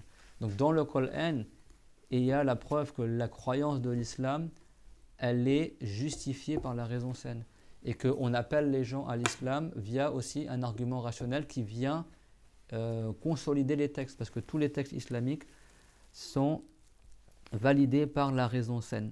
أما ما يروى أن الشافعي قال رحمه الله لأن يلقى الله العبد بكل ذنب ما عدا الشرك خير له من أن يلقاه بعلم الكلام فلم يثبت عنه. Et quant à la parole falsifiée que les wahhabites y rapporteraient soi-disant de Shafi'i ou autre que soi-disant il aurait dit que la personne meurt avec n'importe quel péché autre que le shirk, c'est mieux pour lui qu'il meure avec la science de Al-Kalam. Ça c'est une parole qui n'est pas confirmée de Shafi'i. Ils ont déformé la parole de Shafi'i. Shafi'i l'a dit, c'est moins grave pour lui que de mourir avec une parole des gens de l'Ahwa. et des gens qui penchent vers les égarements. Il n'a pas dit de la science de Al-Kalam. C'est clair? Et si tu trouves que quelqu'un du salaf a blâmé la science du kalam, ce qui vise, c'est le kalam des philosophes. Parce que ce sont les musulmans qui ont traduit en arabe les textes des philosophes grecs, etc. Et ce sont les Européens, à partir des bibliothèques de Cordoue, etc., qui ont récupéré toute la science des philosophes grecs de l'Antiquité via les musulmans. Parce que les musulmans ont étudié ces textes pour répliquer aux philosophes et aussi pour rechercher des informations de l'Antiquité, etc. Et au final, eux-mêmes, ils ont corrigé les trucs dans les livres des Grecs, de l'Antiquité, etc. Et toute la philo antique, grecque, tout ça, les Européens, ils les ont pris des musulmans. Parce que c'est les musulmans qui ont traduit en arabe ces textes-là, et après les Européens, ils ont appris l'arabe en espagnol pour apprendre ces sciences-là, et après ils ont ramené ça en Europe. Donc c'est pour ça que depuis très longtemps, les savants musulmans, ils blâment la science de Al-Kalam, c'est-à-dire le logos des philosophes, parce que c'est très bien qu'est-ce qu'ils disent les philosophes. Comme que le monde n'aurait pas de début, Al-Hayyula, etc., ce que dit Aristote, Platon, etc. Donc c'est pour ça que les savants du salaf ont blâmé le kalam, ils ont blâmé le kalam des philosophes, pas la science du tawhid, qu'on appelle aujourd'hui la science du kalam, parce que le sujet sur lequel il y a eu le plus de débats entre les musulmans et non-musulmans, c'était l'attribut de la parole, qu'on appelle le kalam. C'est clair, tout le monde? Vous voyez comment ils jouent sur les termes? Est-ce qu'il y a des questions sur ce qu'on a vu aujourd'hui? On a fait un peu long, désolé. وآخر دعوانا الحمد لله رب العالمين وصلى الله على محمد أشرف المرسلين ربنا آتنا في الدنيا حسنة وفي الآخرة حسنة وقنا عذاب النار ربنا لا تزغ قلوبنا بعد إذ هديتنا وهب لنا من لدنك رحمة إنك أنت الوهاب اللهم آت كل منا سؤله من الخير وعافنا ومرضانا من سيء الأسقام اللهم الطف بالمسلمين في مشارق الأرض ومغاربها اللهم الطف بالمسلمين اللهم انصرنا على القوم الكافرين واجعلنا هداة مهتدين غير ضالين ولا مضلين اللهم احينا على السنة ومتنا عليها واحشرنا عليها واجعلنا من حراسها اللهم اجز عنا محمدا وسائر الأنبياء خير الجزاء واجز عنا علماء المسلمين وأئمتنا المهتدين اللهم وفقنا لما تحبه وترضى وآت كل منا سؤله من الخير والحمد لله وصلى الله على محمد وعلى آله وصحبه وسلم وزدنا الله يا كريم لا إله إلا الله اللهم صل على محمد وعلى آله وصحبه وسلم رب اغفر لي وللمؤمنين والمؤمنات بارك الله فيكم وأحسن الله إليكم. Que Dieu vous préserve.